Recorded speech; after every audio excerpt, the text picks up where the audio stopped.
በስመ አብ ወወልድ ወመንፈስ ቅዱስ አሐዱ አምላክ። በስመ አብ ወወልድ ወመንፈስ ቅዱስ አሐዱ አምላክ። በስመ አብ ወወልድ ወመንፈስ ቅዱስ አሐዱ አምላክ አሜን። ይትባረክ እግዚአብሔር አምላክ እስራኤል አምላክ አበዊነ ቅዱሳን ዘተሳሃለነ ወገብረ መድኃኒተ ለሕዝበ ዚአሁ። ይቅር ያለን ወገኖቹ ለምእመናን መድኃኒትን ያደረገ የአባቶቻችን አምላክ የቸርነት ባለቤት ቸሩ እግዚአብሔር ከዚህ ሰዓት ከዚህ ዕለት ስላደረሰን ስለ መሐሪነቱ ስለ ይቅርታ ሁሉ ቅዱስ ስሙ የተመሰገነ ይሁንና ለእናንተም እንደሚገባ በእግዚአብሔር ሰላምታ በየማዕረጋችሁ ሊቃውንትም ወገኖችም እንዴት ዋላችሁ? እንዴት ሰነበታችሁ? ይቅርታው ምሕረቱ ቸርነቱ ለዘላለም የባሕሪ ገንዘብ የሆነ ቸሩ መድኃኔዓለም አምላካችን ለአምላክነቱ እንደሚገባ በድጋሚ ስሙ የተመሰገነ ይሁን። እመቤታችን ቅድስት ድንግል ማርያም ወላዲተ አምላክ ቅዱስ ዕፀ መስቀሉ ቅድስት ቤተ ክርስቲያኑ ያከበራቸው ቅዱሳን ሁሉ ስማቸው የተመሰገነ ይሁን። እንኳን አደረሳችሁ። እግዚአብሔር አምላካችን ከቅዱሳን አባቶቻችን ከቅዱሳት እናቶቻችን ጸጋ በረከት በቸርነቱ መጠን ያሳትፈን። የቅዱሳን ሐዋርያት ሥራ ምዕራፍ 8 ቁጥር 54 ከመጨረሻው። ግብረ ሐዋርያት ምዕራፍ 8 ምዕራፍ 7 ይቅርታ፣ ቁጥር 54 እስከ መጨረሻው። ይህንንም ሰምተው ተበሳጩ፣ ልባቸውም ተናደደ፣ ጥርሳቸውንም አፋጩበት። በእስጢፋኖስም ላይ መንፈስ ቅዱስ መላ፣ ወደ ሰማይም ተመለከተ፣ የእግዚአብሔርን ክብር፣ ጌታ ኢየሱስም በእግዚአብሔር ቀኝ ተቀምጦ አየ። እነሆ ሰማይ ተከፍቶ የሰው ልጅም በእግዚአብሔር ቀኝ ተቀምጦ አያለሁ አለ። እነርሱም በታላቅ ቃል ጮኹ፣ ጆሮአቸውንም ደፈኑ፣ በአንድነትም ተነስተው ከበቡት። ከከተማም ወደ ውጭ ጎትተው አውጥተው ወገሩት። የሚወግሩት ሰዎችም ልብሳቸውን ሳውል በሚባል ጎልማሳ እግር አጠገብ አስቀመጡ። እስጢፋኖስም ጌታዬ ኢየሱስ ሆይ ነፍሴን ተቀበል እያለ ሲጸልይ ይወግሩት ነበረ። በጉልበቱም ተንበርክኮ አቤቱ ይህንን ኃጢአት አትቁጠርባቸው ብሎ በታላቅ ድምፅ ጮኸ። ይህንንም ብሎ ሞተ። ሳውልም በእስጢፋኖስ ሞት ተባባሪ ነበረ። ስለ ቅዱስ ቃሉ የአምላካችን እግዚአብሔር ቅዱስ ስሙ የተመሰገነ ይሁን። አሁን ያነበብኩት የትምህርታችን ርዕስ አይደለም። ዛሬ ትምህርታችን ንባብ ነው የሚሆነው። አንድ ቅዱስ በንባብ እንተዋወቃለን። ሁልጊዜ በቃል ተተርኮ አይሆንምና አንዳንድ ጊዜ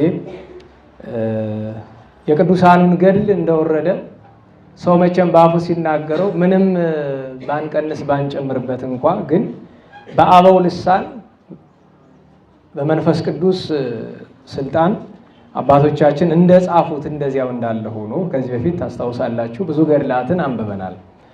አጭር ይመስለኛል፣ ግን አጭሩን ረጅሙን ስናነብ ነው የምናውቀው። እንግዲህ ዛሬ መጽሐፈ ስንክሳር በጥቂቱ ያወሳቸው ሁለት ያላወሳቸው አንድ ቅዱሳን አሉ። መጽሐፈ ስንክሳር ያወሳቸው ታላቁ ሰረባሞን ወይም ሰራባሞን፣ የደብረ ቆናጽሉ አባ ሊቃኖስ ናቸው። ያላወሳቸው የጎንድ ተክለ ሃይማኖት፣ ጎንድ ተክለ ሃይማኖትን የመሰረቱት ጻድቁ አቡነ ዮሐንስ ወይም በተለመደው አጠራር እጨጌ ዮሐንስ፣ እሳቸው ዛሬ ልደታቸው ነው። በነገራችሁ ላይ ደብረ ጸገሮ ሸዋ የሚያከብሩት ነገር ነው። እንግዲህ ገድላቸው ልደታቸውን በ28 ነው የሚለው፣ እነሱ ግን 29 ስለሆነ ወራዊ በዓላቸው የሚከበረው ያን እንዳይለቅባቸው ብለው 29ን ይዘው ያከብራሉ ይመስለኛል። ወይ ደግሞ በእነሱ ደብር የልደታቸው ትውፊት በ29 ይሆን እንደሆነ አላውቅም። ግን እኔ ላይ ያለው ሁለቱም ገድል የሚለው በ28 ነው። የካቲት 28 ጽንሰታቸው፣ ህዳር 28 ልደታቸው ነው ይላልና የአቡነ ዮሐንስ ዘጉንድ ወይም ዘጸገሮ ወይም ዘደብረ ኤጎራ 8 ያክል ገዳም ስለነበራቸው በተለያየ ስም ይጠራሉ። እስራኤላዊ ናቸው። ገድላቸውን የፈጸሙ በኢትዮጵያ ነው። ረጅም ዕድሜ ያላቸው ጻድቅ ናቸው። በ500 ዓመታቸው ነው በአጤ ሱስንዮስ ዘመነ መንግስት ያረፉት እና የእሳቸው ዛሬ ልደታቸው ነው። ዛሬ ግን የምናነበው የታላቁን ቅዱስ የአባታችን የአባ ሰራባሞንን ገድል ነው። እንግዲህ ቅድም እንዳልኳችሁ እንደወረደ የቅዱሳንን ገድላት ማንበብ ከጥንት የኖረ ነው። በቤተ ጉባኤ በየአብያተ ክርስቲያኑ በተለይ በገጠር እናት አባቶቻችን ትልቅ ማዕረግ የሚደርሱበት ትልቅ ጸጋ የሚያገኙበት እየሄዱ ገድል መስማት ነው። የዚህ ትውፊት በየጸበሉ ዛሬ አለ። ባይሆን በቅርብ አንዳንድ ያልሆነ ነገር እያየነ ተቸግረናል እንጂ ጥንት ጸበሎች ላይ ገድል ነው የሚደገም። አጥማቂ ምናምን የሚባል ነገር የለም። ገድሉ ይደገማል፣ ጸበሉ ይፈውሰዋል፣ አለቀ። ይሄ ትውፊት ዛሬ ወዴት አለ ብትሉ ደብረ ሊባኖስ። ይሄ ራሱ ገድለ አባ ሰረባሞን ከደብረ ሊባኖስ ነው ይዤ የመጣሁት። አሳታሚው ገዳሙ ነው። ራሱ ገዳሙ አሳትሞት ከዚያው ነው ይዘነው የመጣ ነው በ2008 ወይ 9 አካባቢና ታላቁ ቅዱስ ሰረባሞን ገድሉ በኢትዮጵያ አቆጣጠር በ14 ሰባዎቹ ውስጥ የተተረጎመ ነው። የተጻፈ በአራተኛው መቶ ክፍለ ዘመን በ320ዎቹ አካባቢ ነው። ጸሐፊው የ318ቱ ሊቃውንት ሰብሳቢ ሊቀ ማህበር የነበረው ቅዱስ እለእስክንድሮስ ነው። የዚህ ገድል ጸሐፊ ቅዱስ እለእስክንድሮስ ነው።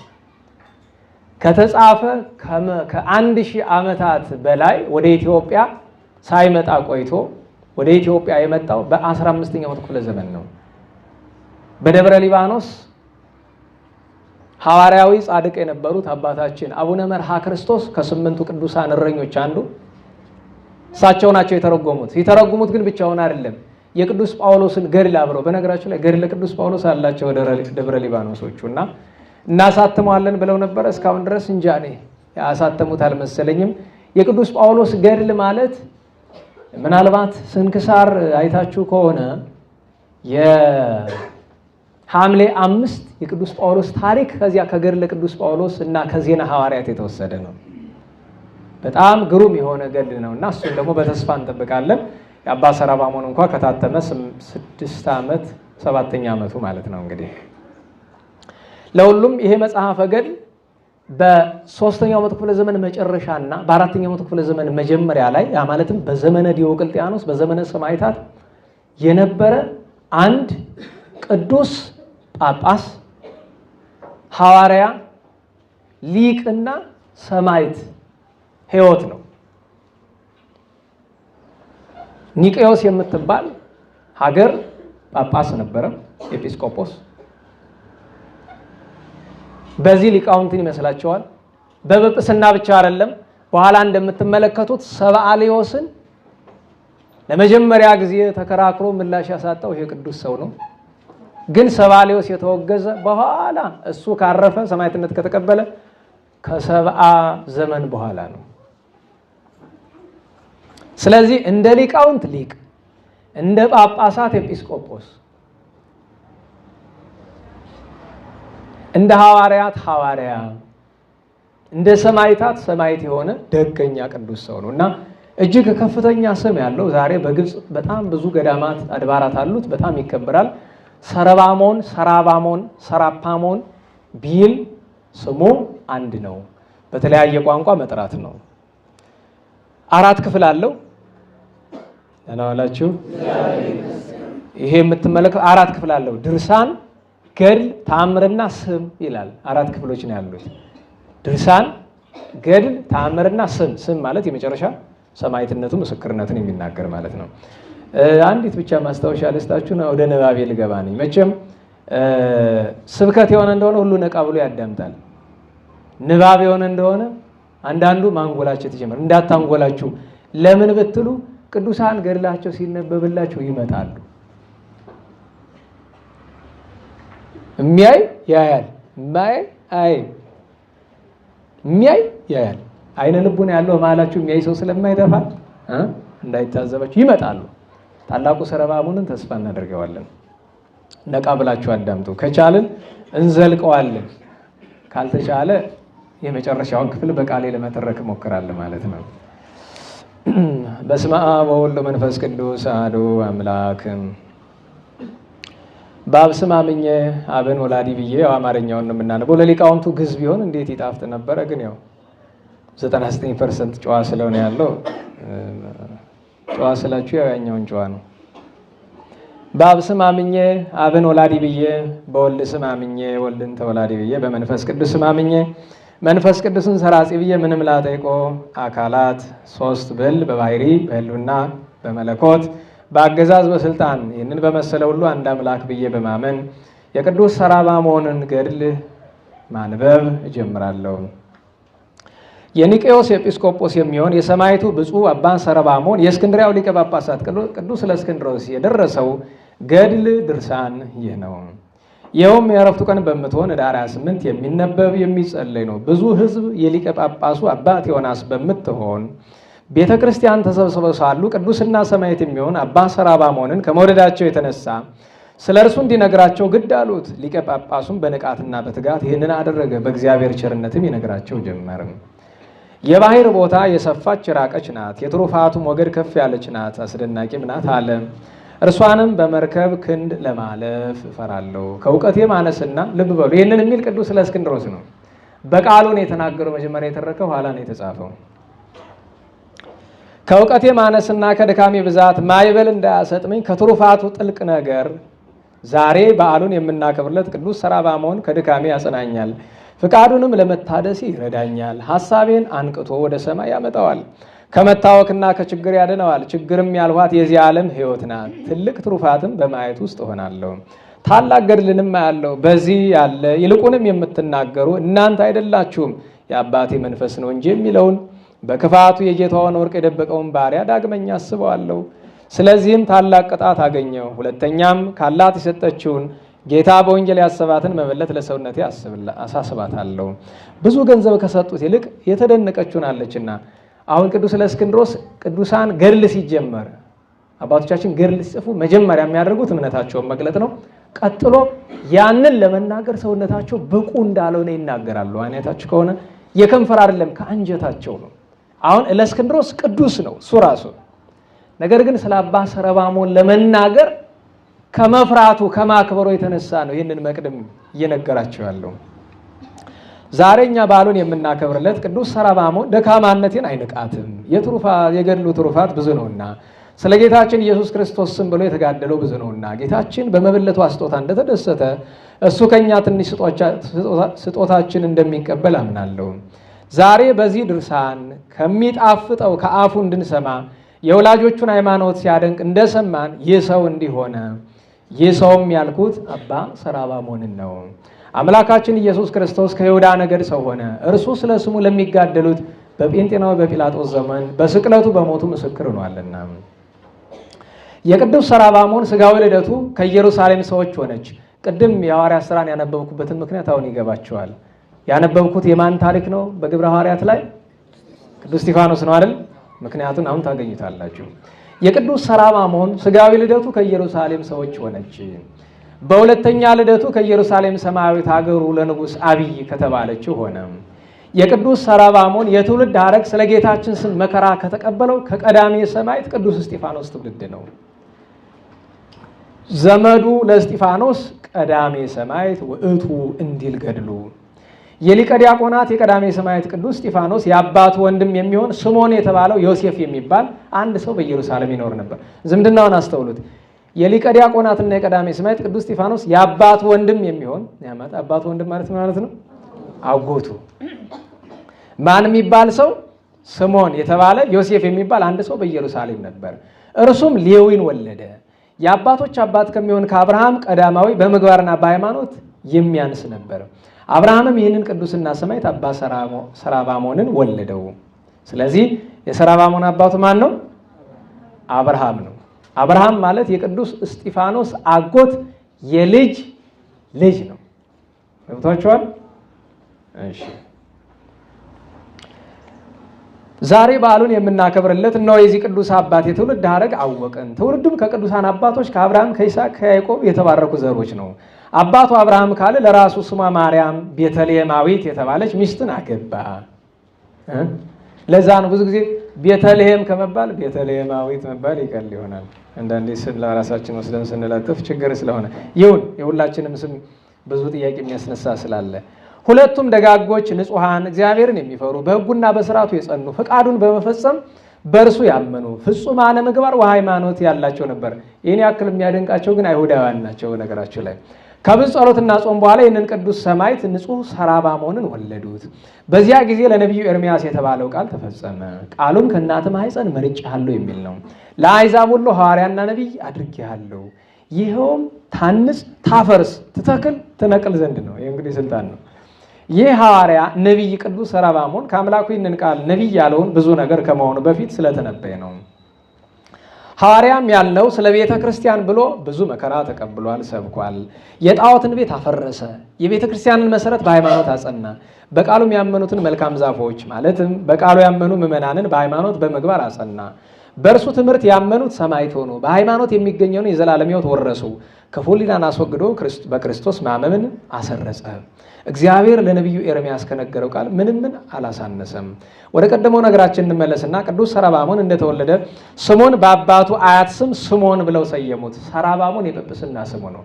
ስለዚህ መደበኛ ስሙ ማን ነው?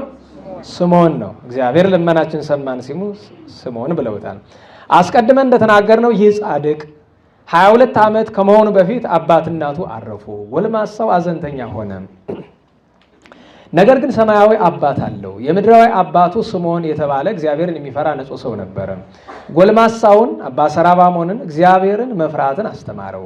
የሕግን አጠባበቅ አስረዳው፣ መጽሐፍንም አስረዳው። አሁን የሚነግረን አባት እያለው ያለ መምህሩን ነው እንጂ አባቱ ሞቷል። በዚህ ጥበብ ካደገ በኋላ ስለ ትሕትናው ለሁሉ ታዛዥ በመሆኑ በሁሉ ዘንድ የተወደደ ሰው ሆነ። ከዚህም በኋላ ኦሪትንና ነቢያትን ለማንበብ የተጸመደ ሆነ። በኦሪት በነቢያት ያለውን በማወቅ እንደ ሐዋርያው ቅዱስ ጳውሎስ ምሁርና ሊቅ ነውና ከሕፃንነቱ ጀምሮ መንፈስ ቅዱስ አድሮበታልና የቅዱስ ሐዋርያ ጳውሎስን ፍለጋ ተከተለ። ገድሉንም ተጋደለ፣ ብዙ መከራን ተቀበለ። ይህ ቅዱስ ሰራባሞን ብዙ ቀን የአባቱ ወንድም ጌታችን ኢየሱስ ክርስቶስን ሲያደንቀው ሲያመሰግነው በእውነት የእግዚአብሔር ልጅ ነው፣ ዳግመኛ እኛን ስለመውደዱ እስከ ሞት ድረስ መከራን ተቀበለ ሲል ይሰማው ነበረ። ሁለት ነገር አስተውሉ። መጀመሪያ ከቅዱስ ጳውሎስ ጋር የሚያነጻጽረው ቅዱስ ጳውሎስ መጀመሪያ ምሁረ ኦሪት ነበር አይደለም? ክርስቲያኖችን የሚያሳድድ ይህን በማድረጉ በእውነቱ እሱ ትክክል እየሰራ ይመስለው ነበረ። ሁለተኛ ስለ አጎቱ የሚነግረን፣ አጎቱ የሚለው ደግሞ አይሁዳዊ ሆኖ ግን በክርስቶስ እስከዚህ ድረስ አባ ሰራባሞን ወይም ስምዖን አላመንም፣ አይሁዳዊ ነው። አጎቱ ግን ስለ ክርስቶስ ሲመሰክር እዚያው ኢየሩሳሌም ሆኖ ይሰማው ነበረ። ቅዱስ እስጢፋኖስንም ያደንቀዋል። ልብ በሉ፣ የአያቱን ወንድም ማለት ነው፣ ማለት የአያቱን የወንድም ልጅ ቅዱስ እስጢፋኖስንም ያደንቀዋል። በክርስቶስ ኢየሱስ የፍቅሩ እሳትነት ልቡ ተቃጠለ። በምን ነገር በምንስ መልካም ስራ ክርስቶስን ያገኘው ዘንድ አጥብቆ ፈለገ፣ ተጋ። በአባቶች ስራ ያጌጠ አንድ ኤጲስቆጶስ በእጁ ብዙ ታምራትና ብዙ አስደናቂ ነገሮችን ያደርጋል። ድውያንን ሕሙማንን ሁሉ ይፈውሳል።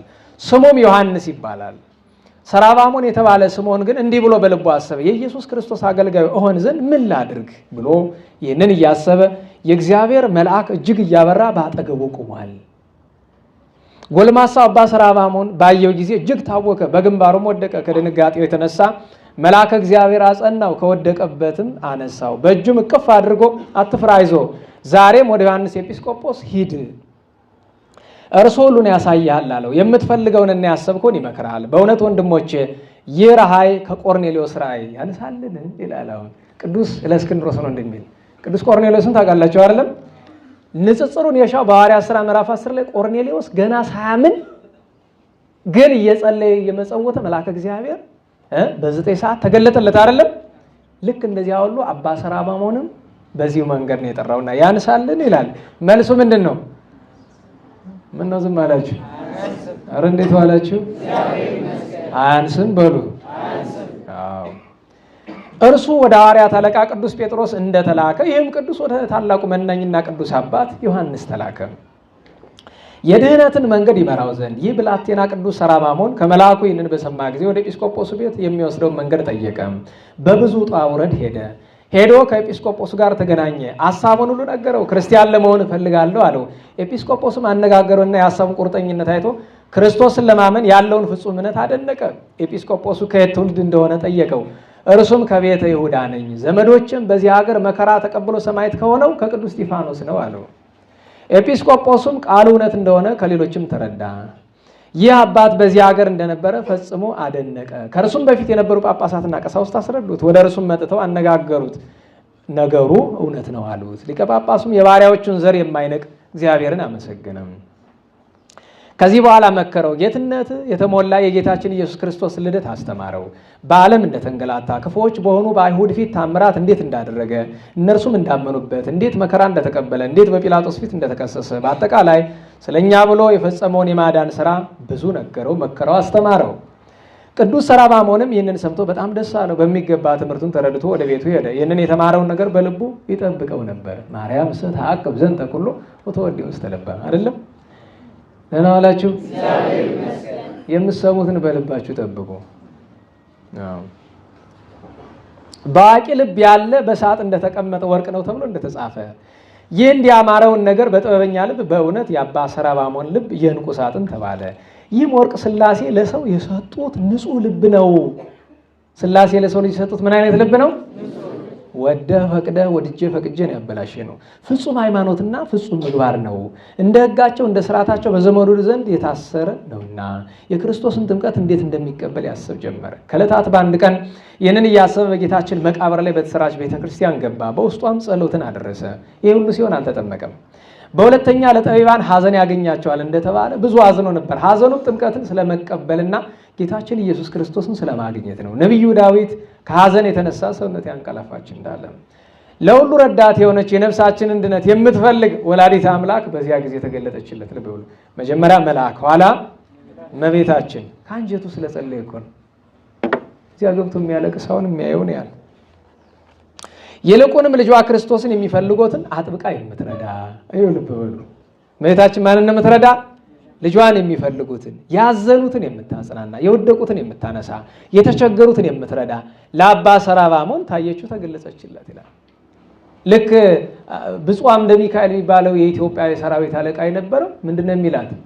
የተለመደ አነጋገር አለ። እመቤታችን ስትመሰገን እህቶሙ ለመላእክት ትንቢቶሙ ለነቢያት እየተባለ የሐዋርያት ሞገሳቸው መጨረሻ ላይ ግን ይላታል መጽደቂቶሙ ለኃጥአን ናዛዚቶሙ ለሕዙናን ፈዋሲቶሙ ለሕሙማን ብሎ አክሎበታል። ኃጥአንን የምታጸድቅ፣ ያዘኑትን የምታረጋጋ፣ የታመሙትን የምትፈውስ። ህመም ያለበት ሰው ወደ እሷ መማፀን ነው። አጥማቂ ፍለጋ አትዞሩ። ስትገለጽለትም በንግሥት አምሳል ሆና በራሷ ላይ የወርቅ ዘውድ ደፍታ ነበረ። ከእርሷም ጋር ብዙ ብርሃናውያን መላእክት ብርሃን ለብሰው ነበሩ። እመቤታችን ማርያም ቅዱስ ሰራባሞንን ጎሰም አድርጋ ከእንቅልፏ ነቃቸው። እኮ ይሄ ነገር በግብረ ሐዋርያት ምዕራፍ 12 ላይ ነው አለ። ቅዱስ ጴጥሮስን መልአኩ ተነስ ብሎ እንዳለው ለምን? ከሐዘን የተነሳ አንቀላፍቶ ነበርና። ከእንቅልፉ በነቃ ጊዜ ይህንን ራእይ ስላየ ደነገጠ። ከትልቁ ራእይ የተነሳ አደነቀ፣ ፈራ፣ መልሶም ተኛ። በልቡም ስላየው ነገር እያደነቀ ሳለ የባሕርያችን መመኪያ ትምክህተ ዘመድን ያለው ነው እመቤታችን ማርያም ጎልማሳ ሆይ ምን ሆነሃል አለችው። ወይም በሌላ አነጋገር አንተ ጎበዝ እንደማለት። አንተ ጎበዝ ማለት ጎልማሳ ለማለት ነው። መልክ እንደ ዕብራውያን መልክ ነው፣ ዘመዷ ነው በስጋ። እንግዲህ ያው ዙሮ ዕብራዊ አይደለችም እመቤታችን። ቅዱስ ሰራባሞንም ከፍርሃት ጋር መለሰላት። በዚች ሀገር ስለ ክርስቶስ ምስክር የሆነ የቅዱስ እስጢፋኖስ ዘመድ ነኝ አላት። አሁን ጥሩ ነው እኮ እስጢፋኖስ ደግሞ የሷ ባሪያ ነው፣ አገልጋይ ነው። እኔም እንደርሱ በእርሱ ሃይማኖት ለማመን እፈልጋለሁ። የኢየሱስ ክርስቶስ ባሪያም ለመሆን በጣም እናፍቃለሁ። አሁንም ጌታችን የሚወዳትን የክርስቲያንን ጥምቀት ለማገት ወደዚህ መጣሁ አላት። እመቤታችን ቅድስት ድንግል ማርያም በዚች ሀገር ክርስቲያን ለመሆን አትችልም። እኔም መልእክተኛ እልክልሃለሁና ከእርሱ ጋር ወደ ግብፅ ሀገር ሄድ፣ በዚያ ሊቀ ጳጳሱ አባት ዮናስ ሊያጠምቅህ ይጠብቅሃል አለችው። እርሱም ቅድስትና ንጽሕት የሆነች የክርስቲያንን ጥምቀት ይሰጥሃል፣ ትልቅ ክርስቲያንም ትሆናለህ አለችው። ለምን? ትንሽ ክርስቲያን ስላለ። ዲያቆኑ በቅዳሴው እኩሌታ ጻኡ ብሎ ምንድነው የሚለው? ንዑሰ ክርስቲያን ሁለት አይነት ነው፣ የእምነት የምግባር። የእምነት ያልተጠመቀው የምግባር ለስጋው ደግሞ ያልበቃ ሁሉ እስቲ ቆርባችሁ ማትቆርቡ አውጣ እባክህ። ቆራቢ ቢባል ነበር እንጂ የምታፈር በሉ አውጡ፣ ይቁጠሩልኝ። እናንተ ምንድነው የምትባሉ? ንዑሰ ክርስቲያን። እያችሁ ስም ክርስቲያን አይደለም፣ ግብርህ ዝም ልበል ነው ልናገር። እሺ ሁለቱንም አላላችሁም። እሺ ለዛ ነው ታላቅ ክርስቲያን ትሆናለህ ስትል እንደዚህ ዘመን በዚህ ዘመን ይባላል ታላቅ ጉባኤ ይላል። ታላቁ የሚባል ጉባኤ የለም፣ ታናሽ ጉባኤ ስለሌለ አይደለም። በቤተ ክርስቲያን ከሆነ ታላቅ ጉባኤ አዘጋጅተናል ይላል። ትንሹ የትኛው ነው? ይሄን አነጋገር ግን እንግዲህ ያው ውስጡ ላይ ያለውን ነገር ተመልከቱ። እነሆ የምትሰራውን ነገር ነገርኩ ብላ ወላዲተ አምላክ ቅድስት ድንግል ማርያም ከእርሱ ተሰወረች። እርሱም ስለ አየራዊ ተደስቶ ከእንቅልፉ ነቃ። በነገራችሁ ላይ መቅናት ያስፈልጋል እኮ። እመቤታችን ድንግል ማርያም እንዲህ እንድታደርግልን ማድረግ ይቻላል አይቻልም? ንገሩኝ። ይቻላል እኮ ይቻላል። ቅዱስ ሩፋኤል ከጦቢያ ጋራ ጦቢያ ብላችሁ እንዳተነ ከጦቢያ ጋራ ነገሩ ነው ሲተረጉሙ አድርገውት ነው። ከጦቢያ ጋራ እንደሄደ እመቤታችንም አንዱን መልአክ ከቅዱስ ሰራባሞን ጋራ እንዴት አዘዘችው። እንግዲህ የሚወስድ እሰጥሃለሁ ብላ በአምሳለ ብሲ ምንድነው የሰጠችው? መልአክ ወደ እስክንድርያ ሀገር በመሄድ መንፈሳዊት የሆነች ክርስትና እንዲቀበልና ለብዙ ነፍሳት መድኃኒት እንዲሆን አዘዘችው። በዚያን ጊዜ ተነስቶ በመሰዊያው ፊት ቆሞ ዓለምን ሁሉ ያስክ በኪሩቤል ላይ የምትቀመጥ እግዚአብሔር በቅፍ ያለ አንድያ ልጅህን ልከህ ፍጥረታትን ያደስክ የመጀመሪያው አባታችን አዳም በኃጢአት ያስረጀውን ሰውነታችንን ለማዳን ከቅድስት ድንግል ማርያም ከማትለወጥ ታቦት እግሩ እንደው ሳይጠመቅ እንዲህ ያለ ምስጢር የተገለጠለት ከማትለወጥ ታቦት በደል የሌለባት ንጽሕት ከሆነች ከእርሷ ያለመለወጥ ሰው የሆንክ ኢየሱስ ክርስቶስ ሆይ ዮሴፍን በግብፅ መንደር የመራኸው በባዕድ ሀገርም ስለመገዛት ፈንታ ንጉሥ ያደረግከው የክርስትናን ማኅተም መቀበል ዘንድ መንገድ ይመራኝ ምስጋናም ሁሉ ክብርም ሁሉ ለዘላለሙ ላንተ ነውና በማለት ጸሎቱን ከጨረሰ በኋላ ቅዱስ መሠዊያውን እጅ ነሳው። መንበሩ ፊት ለፊት ስለነበረ ያም መልአክ ከእርሱ ጋር አብሮት ሄደ። ቅዱስ ሰራባሞን ግን መልአክ እንደሆነ አላወቀም። አየህ፣ ከባሕሩ ዳር ሲደርሱ መርከብ አገኙ። ወደ ውስጧም ገብተው በመርከቧ ሄዱ። ሲሄዱም ታላቅ ጸጥታ ሆነ። ነፋስ ግን ትንሽ ይነፍስ ነበር። በዚያ ጊዜ ከእስክንድርያ ሀገር ደረሱ። ቀላል እንዳይመስላችሁ በባሕር ሲኬድ ያለ ስቃይ ደረሱ። ያ ከእርሱ ጋር ጓደኛ ሆኖ የሄደው መልአክ ለሊቀ ጳጳሱ ለአባ ቴዎናስ ተገለጸለት። እነሆ ታላቅ ቁርባን ለቤተ ክርስቲያን የሚሆን አመጣሁልህ አለው። መታደል ኋላ የሚሰራውን ስራ ስለሚያውቅ ነው።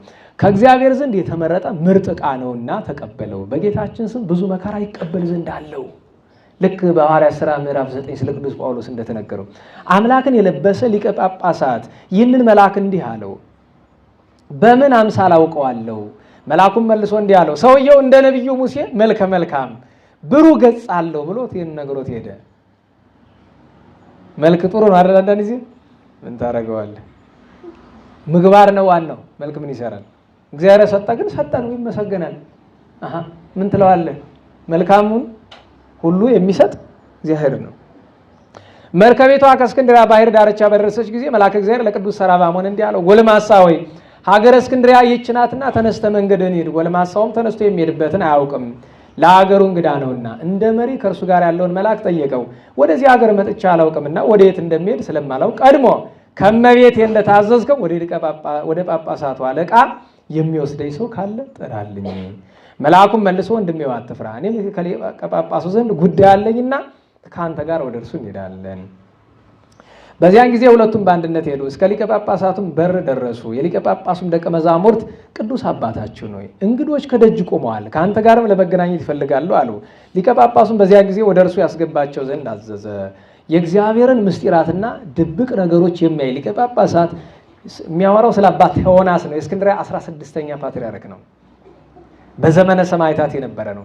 ይህ ቅዱስ ሰራባሞንን ቀድሞ ከተገለጸለት ከመልአኩ ጋር ባየው ጊዜ በእውነት ሽንገላ በልቡ የሌለበት እስራኤላዊ ነው አለ። ይሄ በወንጌል በዮሐንስ ወንጌል ምዕራፍ 1 ላይ ያለ ነው። ነዋ ዘባማን እስራኤላዊ ዛልቦ ጽሉት ውስጥ ልቡ ያለው ነው። እንዲህ ብሎ ተናገረ። አባ ሰራባሞንም በእርሱ ላይ ክርስቶስ የሚናገር የሆነ በአባት ዮናስ ከኢየሩሳሌም ሰዎች መልሶታልና በየት ታውቀኛለህ አለው። ደግሞ እሱ ናትናኤልን መሰለ።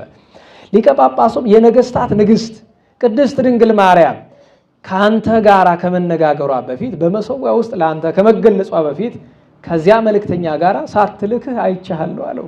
ዳግመኛም በምን ስራ ወደ እኔ መጣ? ስምህስ ማን ነው? ነገድህስ ከወዴት ነው አለው። ቅዱስ ሰራባሞንም እንዲህ ብሎ መለሰ፣ ስሜ ስምዖን ይባላል። በስጋም ትውልዴ ከሊቀ ዲያቆናት ከቀዳሜ ሰማዕት ቅዱስ እስጢፋኖስ የትውልድ ሐረግ ነው። እንደለመደው በአፉ ይህንን ተናገረ። ሀገሩንና ዘመዱን ይሸሽግ ዘንድ አልወደደም። ዳግመኛ ንጹሕና ቅዱሳት በሆኑ እጆች በዚች ሀገር ጥምቀተ ክርስትና ለመቀበል መጣሁ አለው። ወደ አንተም ያመጣኝ ይህ ንጹሕና ቅዱስ ሰው ነው። ያ ከእርሱ ጋር ሄድ የነበረው መልአክ ቅዱሱ ሰው እንዲህ ባለ ጊዜ ከእርሱ ተሰወረ። ነገር ግን ፈጽሞ አልተወም፣ ዘወትር ይጎበኘው ነበር እንጂ ለዘላለም ጠባቂ አድርጋለታለች። ሊቀ ጳጳሱም ስለከበሩ ዘመዶቹና ይልቁንም ስለ መልአኩ ትእዛዝ በክብር ተቀበለው። ከበዓቱ በስተውጭም ትንሽ ማደሪያ ሰጠው። በዚያን ጊዜ ሊቀ ጳጳሳት ጸሐፊ ጴጥሮስ የሚባል ዲያቆን ነበረ። ይሄ ማለት ነገ ዓመታዊ ሰማዕትነቱ የምናከብርለት ተፍጻሜተ ሰማዕት ቅዱስ ጴጥሮስ ነው። ሊቃውንቱ በፍትሐ ነገሥት በጸሎተ ሃይማኖት ትርጓሜ በደንብ የሚተርኩለት ቅዱስ ሰው ማለት ነው። ጴጥሮስ የሚባል ዲያቆን ጸሐፊው ነበረ። እርሱም ነገሩን የተጠማች ምድር ዝናምን እንደምትቀበል በደስታ ይቀበለው ነበር። በበዓቱም እንደ ልማዱ አርምሞን የሚወድ ባሕታዊ ሆነ። በኢየሩሳሌም እያለ የተማረውንና በዚህም የተማረውን መጽሐፍ ያነብ ነበር። ከዚህ በኋላ ከዕለታት በአንዲት ዕለት በዕለተ እሑድ ሊቀ ጳጳሱ ቅዳሴ አድርሶ ብርሃንን ለለበሰ ለስምዖን አጠመቀው። ስምዖንንም ብርሃንን ለለበሰ ለስምዖን አጠመቀው። ትግረኛ በትግረኛ አፋቸውን የፈቱ ናቸው ማለት ነው ይህን የተረጎሙት። አማርኛው እንዴት ነው? ስምዖንን አጠመቀው ነው አይደል? በትግርኛ አፉን የፈታ ለስምዖን ለ ይላል። ያ ማለት በአማርኛ ምን ይባላል? ይሄ ርቱና የርቱ ተሳቢ ይባላል አይደለም? እንግዲህ ወደ ቋንቋ ትምህርት አልገባም። ለሁሉም ነናላችሁ፣ አይዟችሁ። ሁሉ ነገር ሲነሳ ፖለቲካ ነው ይመስላችሁ አይደለም? በትግርኛ አይደለም በሱዳንኛ ብትፈታ እኔ ምን አገባኝ? ችግር አለው? እንዴት ዋላችሁ? አሁን አሰላሙ አለይኩም ወረህመቱላሂ ወበረከቱ ችግር አለው? ሰላም ዋላችሁ፣ ቸርነት ይደረግላችሁ፣ በረከት ይደርባችሁ፣ ምን ችግር አለው? እንዴት ዋላችሁ? ይሄም የተተረጎመ እኮ ከአረብኛ ነው። እንኳን ትግርኛ አረብኛ ሁላችን ነው። ምን ችግር አለው ደግሞ ቋንቋ? እንደዚህ ዘመን ቆሻሻ ፖለቲካ አታስበው ብዬ ነው እኔ እየተናገርኩ ያለሁት። ስለ ነገሩ ነው እንጂ ወደ ፖለቲካው እጅ አይደለም። ለምን በዚህ ዘመን ታውቁታላችሁ፣ አንዱ አሳዳጅ አንዱ ተሳዳጅ ስለሆነ ወደዛ እንዳትሄዱ ብዬ ነው። ስምዖንንም ሰራባሞን ብሎ ሰየመው። ትርጓሜውም በሃይማኖት በተወለዱ በንጹሐን አበው ዘንድ የተወደደ ማለት ነው። ያዝ ልጅ ስትወልድ ልትሰይም ነው እንግዲህ ሰራባሞን አለው። ትርጓሜውም በሃይማኖት በተወለዱ ንጹሐን አበው ዘንድ የተወደደ ወይም ጥቅል ብሎ በንጹሐን አበው የተወደደ ፍቁር በሀበ አበው ንጹሐን ያዙ። ቅዱስ ሰራባሞንም ከተጠመቀ በኋላ ሥጋ ወደሙን ተቀበለ። ሁለተኛ ልደት በሆነች አዲስ ልደትም የሚያድግ ሆነ። ልቡም ታደሰ። ሰውነቱንም እያስተማረ በወንጌል ቃል ይገስጻት ጀመረ። ሰውን ስለመውደድ የተቀበለውን የክርስቶስን መከራዎች ያስባታል። ጴጥሮስ የተባለ ሊቀ ጳጳሳት ጸሐፊ ሰራባሞንን እጅግ ይወደዋል። መጨረሻውን ታሪክ ስታይ ራሱ ያሳዝናል። ይልቁንም በመንፈስ ቅዱስ መጎልመሱን አይቶ በተጨማሪ መልካሙን ስራውን፣ ጥበቡን፣ ትሕትናውን፣ መጻሕፍትን ማንበብ ማዘውተሩን፣ በቀንና በሌሊት ያለውን ትጋቱን፣ ደስተኛ ሆኖ የሚያሳየውን የዋህነቱን ተመልክቶ ሌሊት ሌሊት ወደ እርሱ እየመጣ በቅዱሳት መጻሕፍት ትርጓሜ ይፈትነው ነበር ይላል። አስቡ። ቅዱስ አባ ሰራባሞንም ግልጽልጽ አድርጎ በመተርጎም የተጠየቀውን ይተረጉምለት ነበር። እንግዲህ የቀደምትን ከሆኑ ድረ ባለው ነው እንግዲህ ከኋላ መጥቶ መተርጉም ሆነ። ሌሎችም ነቢያት የጠየቁትን ይመልስላቸው ይተረጉምላቸው ነበር።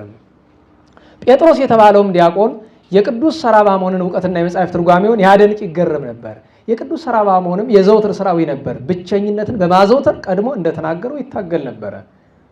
ብቸኝነት ጥሩ ነው፣ በጊዜው በአስፈላጊ ሁኔታ ማለት ነው። ለምን ወሰይጣን ሰይ መጽእ ዘእንበለ ምስለ ሰብ ባለው ሰይጣን በሰው አድሮ አይደል መጥቶ የሚያስቸግር። እንዴት ዋላችሁ? አምና አንድ ነገር ተነጋግረን አይደል? በቀን ውስጥ ለብቻችሁ የምታሳልፉበት የተወሰነ ሰዓት ያስፈልጋችኋል። ከሰው ጋር ማትሆንበት ያ ሰዓት ከእግዚአብሔር ጋር ለመሆን በጣም ይረዳችኋል።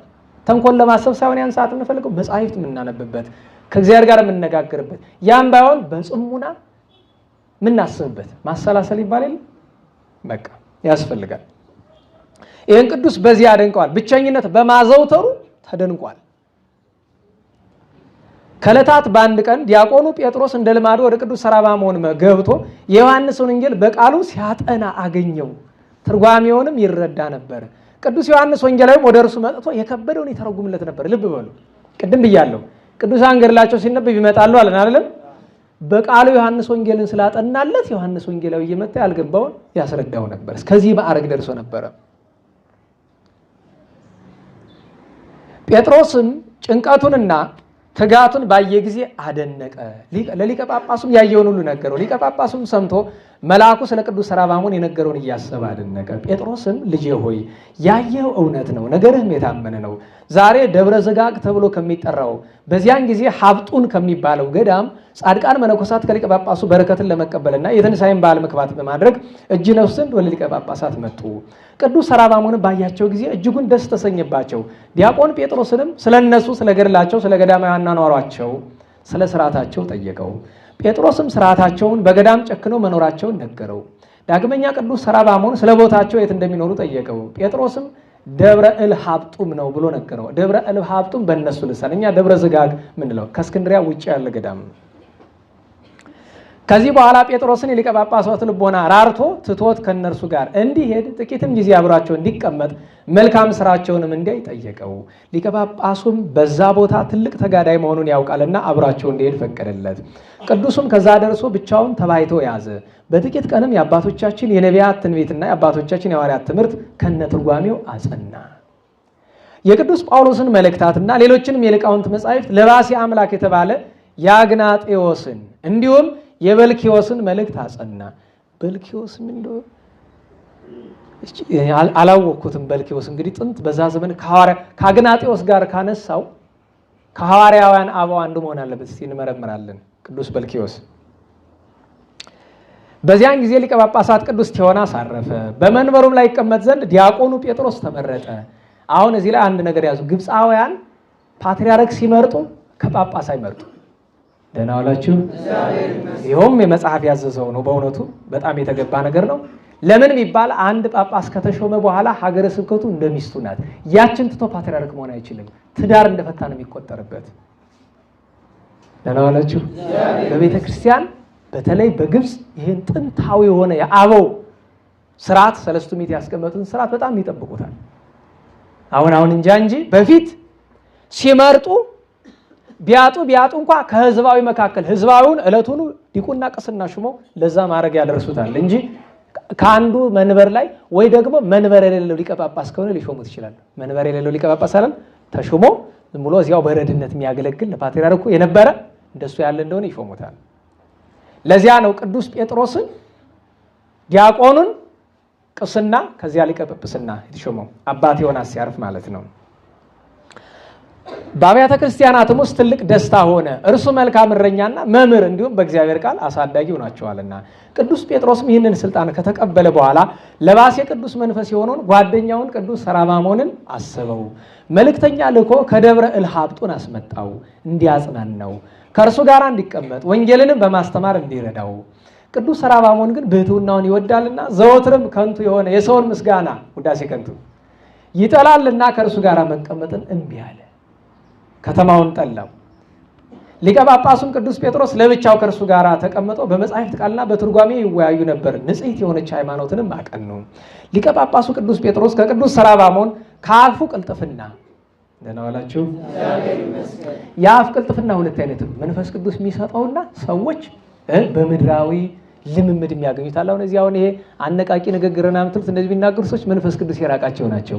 ግን አንድም ከሰይጣን አንድም ከልምምድ የአፍ ቅልጥፍና ያገኛሉ። የአፍ ቅልጥፍና ማለት አንድን ነገር አሳክቶ ሰተት አድርጎ መናገር አሳክቶ።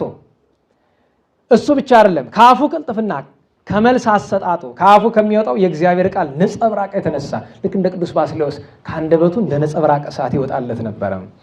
ያደንቅ ነበረ። ቅዱስ ጴጥሮስም በተሾመ በ10 ዓመት የኒቄዎስ ኤጲስቆጶስ ቅዱስ ዮሐንስ አረፈ። አሁን እዛ ኢየሩሳሌም የላከው ጳጳስ ዮሐንስ ነው፣ እሱን ያስተማረው። እዚህ ደግሞ እሱ ኋላ የሚሾምባት ሀገር የኒቄዎስ ጳጳሱ ዮሐንስ ይባል ነበረ። ቅዱስ ሰው ነበረ። በዚያን ጊዜ ሊቀ ጳጳሳት ቅዱስ ጴጥሮስ አባ ሰራባሞንን አሰበው። በከበረ ደግሞ አምላካችን ክርስቶስ የገዛቸውን መንጎቹን እረኛ ይሆናቸዋልና ብዙ ጊዜ እረኛ እየላከ ያስመጣው ነበርና እንደ ልማዱ መልእክተኛ ልኮ ደርሶ አስመጣው። ለባሴ አምላክ ቅዱስ ሰራባሞንም በደረሰ ጊዜ ከሊቀ ጳጳሳቱ ከቅዱስ ጴጥሮስ ፊት ቆመ። ሊቀ ጳጳሱም በማቴዎስ ወንጌል ምዕራፍ 25 ቁጥር 14 ያለውን 5 መክሊት 2 መክሊት 1 መክሊት የተባለ ምንድር ነው? በፈሊጥ ሊረታው ፈልጎ እኮ ነው። ምንድር ነው? ቅዱስ ጳውሎስ እናንተ የእግዚአብሔር ማደሪያ ናችሁ እንዳለ ይህም ቃል ወንጌልን ለሚያስተምር ለአገልጋይ የተሰጠ ነው። እርሱም ስለ ብዙዎች መዳን ራሱን ቤዛ ማድረግ ነው። ይህም ማዕረገ ክህነት ነው ብሎ ተረጎመለት። ቅዱስ ጴጥሮስም መልካም ተርጉመሃል ብሎ የኒቄዎስ ሊቀ ጳጳስ የቅዱስ ዮሐንስን ዕረፍት የሚናገር ደብዳቤ አውጥቶ ለቅዱስ ሰራባሞን ሰጠው። ቅዱስ ሰራባሞንም መልእክቱን አንብቦ ካበቃ በኋላ ትልቅ ሐዘን አዘነ። ሊቀ ጳጳሳቱ ኤጲስቆጶስ አድርጎ እንደሚሾመው አውቋልና በትርጓሜው ተጠመደ በዚያው። ይልቁንም ስለለመደው ብቸኝነቱና ቀድሞ ስለተረጎመው የወንጌል ቃልም መቃወም አልቻለም። ይኸውላችሁ አንደኛ ብቸኝነቱ አሳዘነው። ብቸኛ መሆን ይፈልግ ነበረ። የሊቀ ጳጳሱን ዕረፍት የሚናገረውን መልእክት ያመጡትን መልእክተኞች ሊቀ ጳጳሱ አስጠርቶ የቅዱስ ሰራባሞንን ሹመት የያዘች ደብዳቤ ሰጣቸው። እነርሱም በዘመድ የከበረ የመልካም ሥራ ባለቤት መጻሕፍትን የሚያውቅ መልካም እረኛ እግዚአብሔር ሰጥቷቸዋልና በታላቅ ደስታ ደስ ተሰኙ። ከዚህ በኋላ የጳጳሳቱ አለቃ ቅዱስ ጴጥሮስ ቅዱስ ሰራባሞንን ኤጲስቆጶስ ብሎ ሾመው። እጁንም በራሱ ላይ ባስቀመጠ ጊዜ ይገባዋል ወይም በሀገራቸው ልሳን አክዮስ በግዕዙ ይደሎ በአማርኛው ይገባዋል ይሉ ነበር። ቅዱስ ጴጥሮስም ይገባዋል እንዲል ያደረገ መንፈስ ቅዱስ ነውና በቀድሞም ስለ እርሱ ኤጲስቆጶስ መሆን ሰማዕትነት መቀበል ትንቢት ተናግሮ ነበርና ከሾመው በኋላ ስለ ፍቅሩ ጽናት 7 ቀን ከእርሱ ዘንድ አስቀመጠው። ከ7 ቀናትም በኋላ ወደ ሀገረ ስብከቱ ከጓደኞቹ ኤጲስቆጶሳት ጋር ላከው። ወደዚያች ሀገር ሲገባ የተደረገለት አቀባበልና ብዙ ዝማሬ ማን ሊናገረው ይችላል? መልካም እረኛ ሲያገኙ የነበራቸው ደስታ ነው። ይኸውም አቀባበል ጌታችን መድኃኒታችን ኢየሱስ ክርስቶስ ወደ ኢየሩሳሌም የሆሳዕና ዕለት ሲገባ እንደተደረገለት አቀባበል ይመስል ነበረ። ወደ መንበረ ጵጵስናው እስኪገባ ድረስ ልብሳቸውን የሚያነጥፉ ዘንባባ የሚጎዘጉዙ በጣፈጠ ዝማሬ ከፊት ከኋላው የሚዘምሩ ብዙዎች ነበሩ። በእንዲህ አይነት ሁኔታ በታላቅ ደስታ ወደ ቤተክርስቲያን አስገቡት። ስለዚህ ጻድቅ ምን እላለሁ? ምንስ እናገራለሁ? ስለ እርሱ ለመናገር አቅም ያንሰኛልና ከተጋድሎ ከትምህርቱ ከምክሩ ከተግሳጹ የተነሳ አገር ሁሏ እንደ መነኮሳት ገዳም በሃይማኖት የጸናች ሆናለችና እግዚአብሔር አምላካችን በረከትን ያሳደረብን። ይሄ ምን ይባላል? ድርሳን ማለት ይሄ ነው። ከዚህ በኋላ ገድልና ተአምሩ ይቀጥላል። ደህና ዋላችሁ? ደህና ናችሁ አይደለም? አዎ። የኔታ ዱካም የሚበዛ ሰው ነው። አሁን እዚህ ያለ በሙሉ ስትበላ ስተኛ ብለን የምትመጣ ብዙ አንዳንድ ሰው ስራ ብሎ ይመጣ። ያውም ስራ የምትሉት መንግስት መስሪያ ቤት ቁጭ ብሎ ወንበር ላይ ወረቀት ማገላበጣል። ሊቃውንት ግን ይከብዳቸዋል። ሌሊትም አገልግሎት አለ፣ ቀንም ዛሬ እንኳን አይደለም መሰለኝ ማይሌት ወንደ ነው ጉድጓድ ይደው አድሮ ካልሆነ መከር እንግፋ። አዎ እሺ በሉ እንጂ ወሮ እናንተ ዳገባ ነው እኮ ደስ እንዲለው የእውነቴን ነው። አባቶቻችን ደስ ይላቸዋል። እኔ የሆነ ጊዜ ላይ ተነገሩ አረፍ ልቀመጥ ንባቤ ልቀጥል የማታርፋል ብዙ መከራ ታመጣለች። አንዳንዴ የማይነገር ነገር እናገርና እዚህ ገጥሞ ያለ እንታ በጽሐ ነገር ሲናገር ምን አልክ አሉኝ። ምን አልኩ አልኳቸው። ድገምልኝ አሁን ያልከው እና ይሄ የተፈጸመበት ቦታና ሰው ተወስደኛል አሉ። አይ ይቅርታ ያድርጉልኝ አለው ስደውት ለምን ፈቃድ እግዚአብሔር ሳያመልልን ለምን መሰላችሁ? በአባቶቻችን ዘመን ይደረግ የነበረው ነገር ሁሉ ዛሬም ይደረጋል። ግን ጥቂቶቹንና እንደሚደረግላቸው ለሰው ማሳየት መከራ እንዲመጣባቸው ማድረግ ይሆናል። እግዚአብሔር በአደባባይ ራሱ ካልገለጠው እኛ አንገልጠውም። ብፁዕና ቅዱስ ሰራባሞን ያደረገው ተአምር ይህ ነው። በረከቱ ረድኤቱ በሁላችን ላይ ይደር አሜን። ከሐዋርያት ያላነሱ እግዚአብሔር በእጁ ብዙ ተአምራትን ያደረገ ቅዱስ ሰራባሞንን ድንቅ ስራዎች መናገር ጀምራለሁ። በሽታቸው የተለያየ የሆነ ሕመምተኞች እርሱ በሚያልፍበት መንገድ ሲቀመጡ አስቡት። እንደ ቅዱስ ጴጥሮስ ሲቀመጡ ይድኑ ነበር። እንደ ጳውሎስ በልብሱ ጫፍ፣ እንደ ጴጥሮስ በጥላው በጌታችን በኢየሱስ ክርስቶስ ኃይል ብዙ ድውያንን ይፈውስ ነበር። የቅዱስ ሰራባሞን ጸሎቱና በረከቱ ከአባታችን ከአቡነ መርዓ ክርስቶስ ይላል። ለእኛስ የአቡነ መርዓ ክርስቶስ የራሳቸው በረከት ከሁላችን ሕዝበ ክርስቲያን ጋር ይኑር አሜን። ሮምንዲዮስ በተባለ ሀገር ይቅርታ የሰው ስም ነው። ሮምንዲዮስ በተባለ ሀገር በነቢዩ በኤልሳ ዘመን በሰማሪያ እንደሆነው አይነት እንደዚህ ይላል መጽሐፍ ላይ። ስሙን ይጠቅሰዋል ትርጓሜ ላይ አይጠቅሰውም መሰል አይደል? እንግዳ ሆነብኝ አነበብ። ሮምንዲዮስ በተባለ በነቢዩ በኤልሳ ዘመን በተባለ ሀገር በነቢዩ በኤልሳ ዘመን በሰማሪያ እንደሆነው አይነት ታላቅ ረሃብ ሆነ። አዲሱ ኤልሳ የተባለ ጸጋ መንፈስ ቅዱስ በላዩ ላይ ያደረበት አባ ሰራባሞን በተቀደሰው ትምህርቱ የዚያች ሀገር ባለጸጎችን ልቦናቸውን አራራ፣ ለተቸገሩትና ለታመሙት እንዲራሩ አደረጋቸው። ባለጸጋ ሰማይና ምድርን እንዲሁም በውስጣቸው ያለውን የፈጠረ እግዚአብሔር ነው። ይሄ ብፁዓን ነዳያን በመንፈስ ያለው ትርጓሜ ነው። እግዚአብሔር ነው አላቸው። ከእናንተም ባለጸጋ የሆነ ለድሃ ይስጥ። ሰምታችኋል? ሰምታችኋል? በሉ ከእናንተም ባለጸጋ የሆነ ለማን ይስጥ? አዎ እርሱ የሚያድህ የሚያበለጽግ ሲሆን ስለኛ ድሃ ሆኗልና። ማን ነው ድሃ የሆነ? መድኃኒታችን ኢየሱስ ክርስቶስ። መጽሐፍም ለድሃ የሚራራ ለእግዚአብሔር ያበድረዋል። ሁለተኛም እንጀራህን ወደ ሰማይ ላክ ከጥቂት ጊዜ በኋላ ታገኘዋለህና። ዳግመኛም እግዚአብሔር ምጽዋትን ይወዳልና በተጨማሪም በፍቅር የሆነ ምጽዋት ብዙዎች ኃጢአቶችን ይደፍናቸዋልና። ዳግመኛም ምጽዋት ባለጸጎች ከዚህ ዓለም የልብ እውርነት ወደ አርያም ይስባቸው። አያችሁ፣ ባለጠጋ ገንዘብ ሲሰጥ የልቡ እውርነት ይለቀዋል ይላል። በሌላ ቦታም የነደደ እሳትን ውሃ እንደሚያጠፋው ምጽዋትም የኃጢአትን እሳትነት ታጠፋዋለች። በኢዮብ መጽሐፍ የተጻፈውን ስለ ምጽዋት አሰጣጥ እየጠቀሰ ያስተምራቸው ነበረ። በዚህም ለድሃ አደጎች ለነዳያን ምግብ፣ ለመበለታት ጸጥታ፣ ለተራቆቱት ልብስ፣ ላዘኑት መጽናኛ ሆናቸው። ከዚህም የሚበልጥ መልካም ስራ ይሰራ ነበረ። ከነዚህ ከሚያስተምራቸው ሰዎች ገንዘብ የሚወዱ ብዙ ነበሩ። ስለዚህ ቅዱስ ሰራባሞን ገንዘብ አላፊ ጠፊ መሆኑን ከቅዱሳት መጻሕፍት እየጠቀሰ ያስተምራቸው ነበር።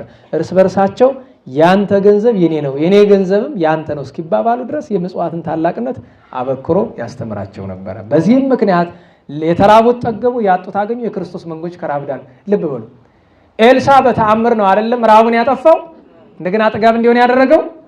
ቅዱስ ሰራባሞን ግን ለሁሉ ነገር እኮ ተአምር አያስፈልግም። እንዴት ዋላችሁ? እዚህ ሀብታም አለ፣ እዚህ ድሃ አለ።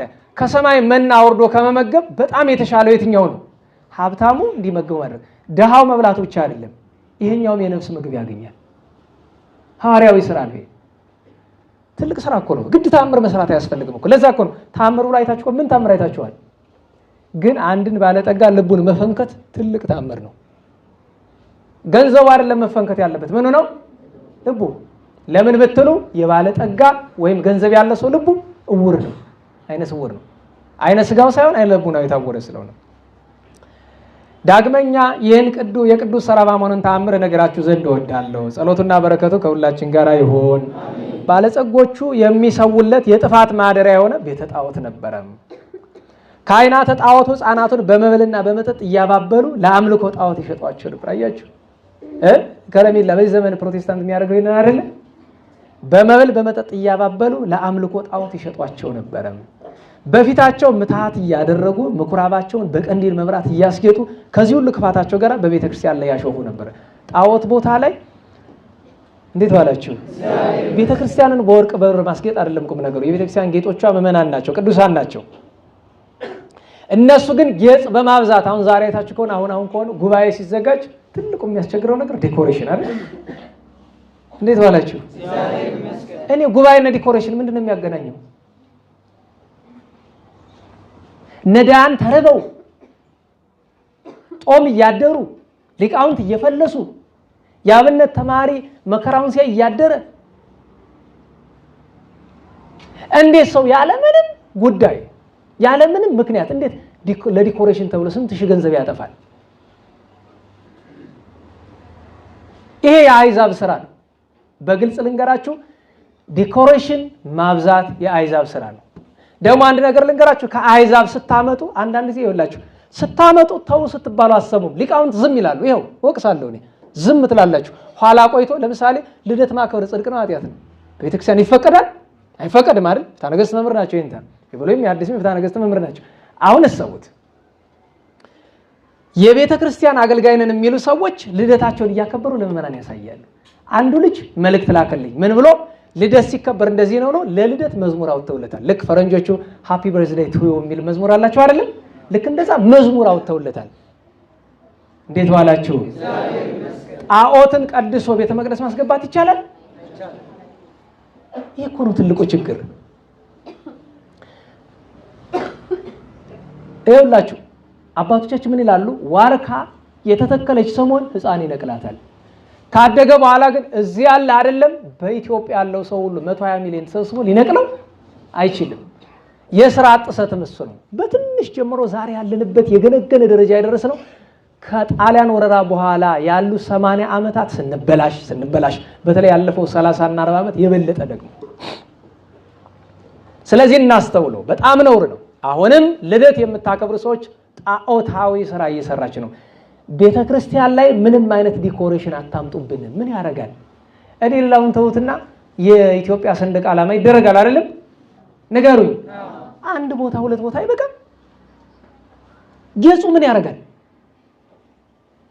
አንደኛ ሰንደቅ ዓላማው ምን አድርጎ ነው በመቀስ የሚበጣጥስ?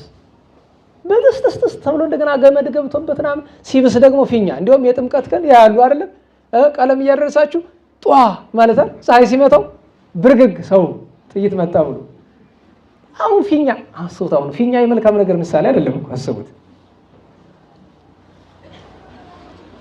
እሺ ንባባችንን እንቀጥል። ምኩራባቸውን በቀንዲል መብራት እያስጌጡ ከዚህ ሁሉ ክፋታቸው ጋር በቤተ ክርስቲያን ላይ ያሾፉ ነበረ። ቅዱስ ጳውሎስ የቤተ ክርስቲያንን ችግር ሰምቶ የማይናደድ ማን አለ እንዳለ ኧረ ሞልቷል። ኧረ ቅዱስ ጳውሎስ ማን አለ ያለው ከክርስቲያኖች ወገን አይደለም? እንዴት ዋላችሁ? እንዲህ በሉ አብራችሁኝ እንድትሉላለሁ። የቤተ ክርስቲያንን ችግር በሉ ሰምቶ የማይናደድ ማን አለ? አነጋገሩ ትክክል ነው አይደለም? ነው። ታዲያ ለምንድን ነው እኔና እናንተ የማይነደን?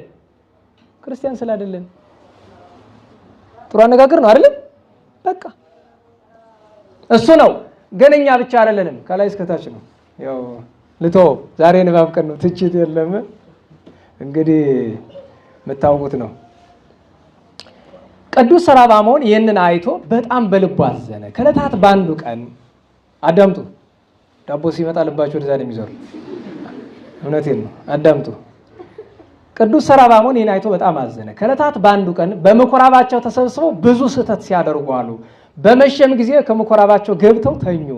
ቅዱስ ሰራባሞንን የእነዚህን ክፎች ክፋታቸው ከልክ እንዳለፈ እንግዲህ ታግሷቸዋል። በሀገረ ስብከቱ ነው። የመጥፋታቸውም ጊዜ እንደደረሰ ባወቀ ጊዜ ከእርሱ የማይለዩ ንጹሐን ቀሳውስትን ይዞ ከምኩራባቸው ደረሰ። ሄደ ቀጥ ብሎ። የጣዖት አምላኪዎች ማህበር ግን ተኝተው ነበር። እጁን ዘርግቶ በመጸለይ እንዲህ አለ። ጌታ ኢየሱስ ክርስቶስ ሆይ የዲያብሎስን ተንኮል አጥፍተህ ለቤተ ክርስቲያን ጥበብ የሰጠ ከአብ ከመንፈስ ቅዱስ ጋር አንድነት ያለ አንተ ለደቀ መዛሙርቱ የሰናፍጭ ቅንጣት ያህል እምነት ቢኖራችሁ ተራሮችን ባፈለሳችሁ ነበር ብለሃልና ዛሬ የባሪያን ጸሎት ስማ። ስለዚህ ነገር ጌታዬ ሆይ ስምህ ይመሰገናል። አቤቱ ይህችን ባህር ካለችበት ወዲህ በማምጣት ይህንን የጥፋት ቤት ታሰጥመው ዘንድ እዘዛት፣ በውስጡ ያሉትንም ያጠፋ ዘንድ በፈርዖንና በሰራዊቱ ስጥመት ስምህ እንደተመሰገነ በእኔ በባህሪያ ስምህ ይመስገን አለ። እናላችሁ መከረ፣ ዘከረ፣ አስተማረ። ይባስ ብሎ መዘበት ሲጀምሩ አሁን ደረሰ።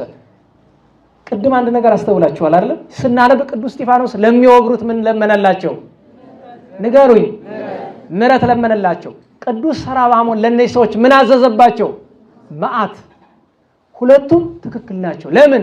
በጊዜ ለሁሉ ለሁሉም ጊዜ አለው። ለመራራትም ጊዜ አለው፣ ለመጨከንም ጊዜ አለው። ማወቅ አለባቸው። አንዳንዱ ይመጻደቃል። ክርስቲያን እንዴት እንደዚህ ያደርጋል ምናምን። መጀመሪያ ክርስቲያን ሆነ ነው እንደሱ ማለት። ቅዱስ አባት ሰራባሞን እንዲህ ያለ እየጸለየ ሳለ ድንገት አውሎ ነፋስ በታላቅ ኃይል መጣ። በዚያን ጊዜ ባህሩ ከፍ ብሎ በመምጣት ያን የጥፋት የጣዖት ቤት ደፈነው። ባህሩም ከቦታው 20 ክንድ ከፍ እንዳለ እግዚአብሔር ያውቃል። ለኛ እንደተገለጸ በአንድ አይነት ታምር ጣዖትና ጣዖት አምላኪዎችን አጠፋ። የክርስቶስ ሃይማኖት የጸናች መሆኗን ገለጸ። ከዚያች ቀን ጀምሮ ለአሕዛብ ወንጌልን በድፍረት ሰበከ። ጸሎቱና በረከቱ ከሁላችን ጋር ይሁን። አሜን። በቃ ባህሩ ያለበት ማዶ ነው። ባህሩን ጠራው። መጽሐፍ እኮ ጠቅሶ ነው አይደል? እምነት ቢኖራችሁ የሰናፍጭ ቅንጣት ታክል ሁሉ ይደረግላችኋል እንደተባለው ያች ባህሯን አዛት መታ ደፈነችው። ቦታው ባህር ሆነ። ከጣዖቱ በላይ 20 ክንድ ማለትም 10 ሜትር ባህር ሰራ። ሐይቅ ሆነ ያ ቦታ። ዳግመኛ ታምሩን ነግራችሁ ዘንድ ስሙ። ሰማዕቱ ቅዱስ ሰራባሞን ያደረገው ታምሪ ነው። ጸሎትና በረከቱ ከሁላችን ጋር ይሁን። በሀገረ ስብከቱ ስሂን የምትባል አንዲት ሀገር ነበረች። በውስጧም የጣዖት ማደሪያ አዳራሽ አለ። ስለ ምትሃታዊ ፈውስ ብዙ በሽተኞች ይሰበሰቡ ነበር። አስቡት። ስለምን ፈውስ? ደጋሙት፣ ሰልሱ። ምትሃታዊ ፈውስ አለ። ሁሉ ፈውስ ከእግዚአብሔር ሊሆን አይችልም። በተለይ ዘመናችን በዚህ በጣም የተጎዳ ነው። ይህንንም ጣዖት የጥበበኞች አለቃ ብለው ሰየሙት። ርዕሰ ጠቢባን ብለውታል። የሚገርማቸው ያድናቸውም ዘንድ ይለምኑት ነበረ። በሰይጣንም ስም ይፈውሳቸው ዘንድ አጥብቀው ይለምኑት ሆኑ። በሽተኞቹም ይፈወሱ ጀመር ይላል። አሁን አስቡት። ለዛ ነው ደጋግመንላችሁ የታመመ መፈወስ ሰውን የእግዚአብሔር አያደርገውም። ቅዱስ ዮሐንስ አፈወርቅን ጨምሮ ብዙ አበው ተናግረዋል። ድውይ መፈወስ የእግዚአብሔር አያደርግም። ወይም ሊቁ እንዳለው ድውይ የሚፈውስም የተፈወሰው ከገሃነመ እሳት አያመልጡም። መፈወስም ጻድቅ አያደርግም። የዚህም ጣዖት ስም በዚያች ሀገር አደባባይና አውራጃ ሁሉ ተሰማ፣ በሩቅ አገሮች ሳይቀር ተደመጠ። ይሁን እንጂ ታላቁ ሐዋርያ ቅዱስ ሰራባሞን ቤተ ጣዖትን አጠፋ፣ ሰይጣኑን አሳደደ፣ ምኩራባቸውንም አፈረሰ፣ ክፉ ስራቸውንም አስወገደ። በመስቀሉ ኃይል ሃይማኖተ ክርስቶስን አስፋፋ። ዳግመኛ ኃይለኛው ቅዱስ ሰራባሞን ከተጋድሎ የተነሳ አሸናፊና ካህሊ በሁሉ ዘንድ ሆነ። የነቢያትን ቃልና የእግዚአብሔርን ኃይል የሚክዱትን አሸንፏልና ሥላሴን አንድ ገጽ የሚሉትን በክደታቸው ዋሊስ የተባለ የጥፋት ሃይማኖታቸውን የአክሱም ኤጲስቆጶስ ሚሊጦስና አርዮስ ሰበኩ። ዳግመኛም ወላዲተ አምላክን ከኃይላት የተገኘች ናት ይሏታል። እንግዲህ ይህ ምንፍቅና ከኋላ የመጣ ነው። አስቡት። እነዚህ መናፍቃን ሚሊጦስ፣ አርዮስ፣ ሰባሊዮስ በዘመኑ ነበሩ። ቃልም ከእርሷ በሰው አምሳል በምትሃት ታየ ይላሉ። ለመቆረጥ በተዘጋጀ ምላሳቸው ይላል። በምድር ሁሉ ባለች ቤተ ክርስቲያን ትልቅ እውቀት አስነሱ። እነዚህ መናፍቃን ሶስቱ በሰነፎች ዘንድ በተወደደች በጠቢባን ዘንድ ግን በተጠላች ስብከታቸው ብዙዎች ተሰብስበውላቸው ነበረ። ስብከታቸውስ በጎበዞች ዘንድ እንደ ሬት ይመራል። የመናፍቃን ስብከት ማለት ነው።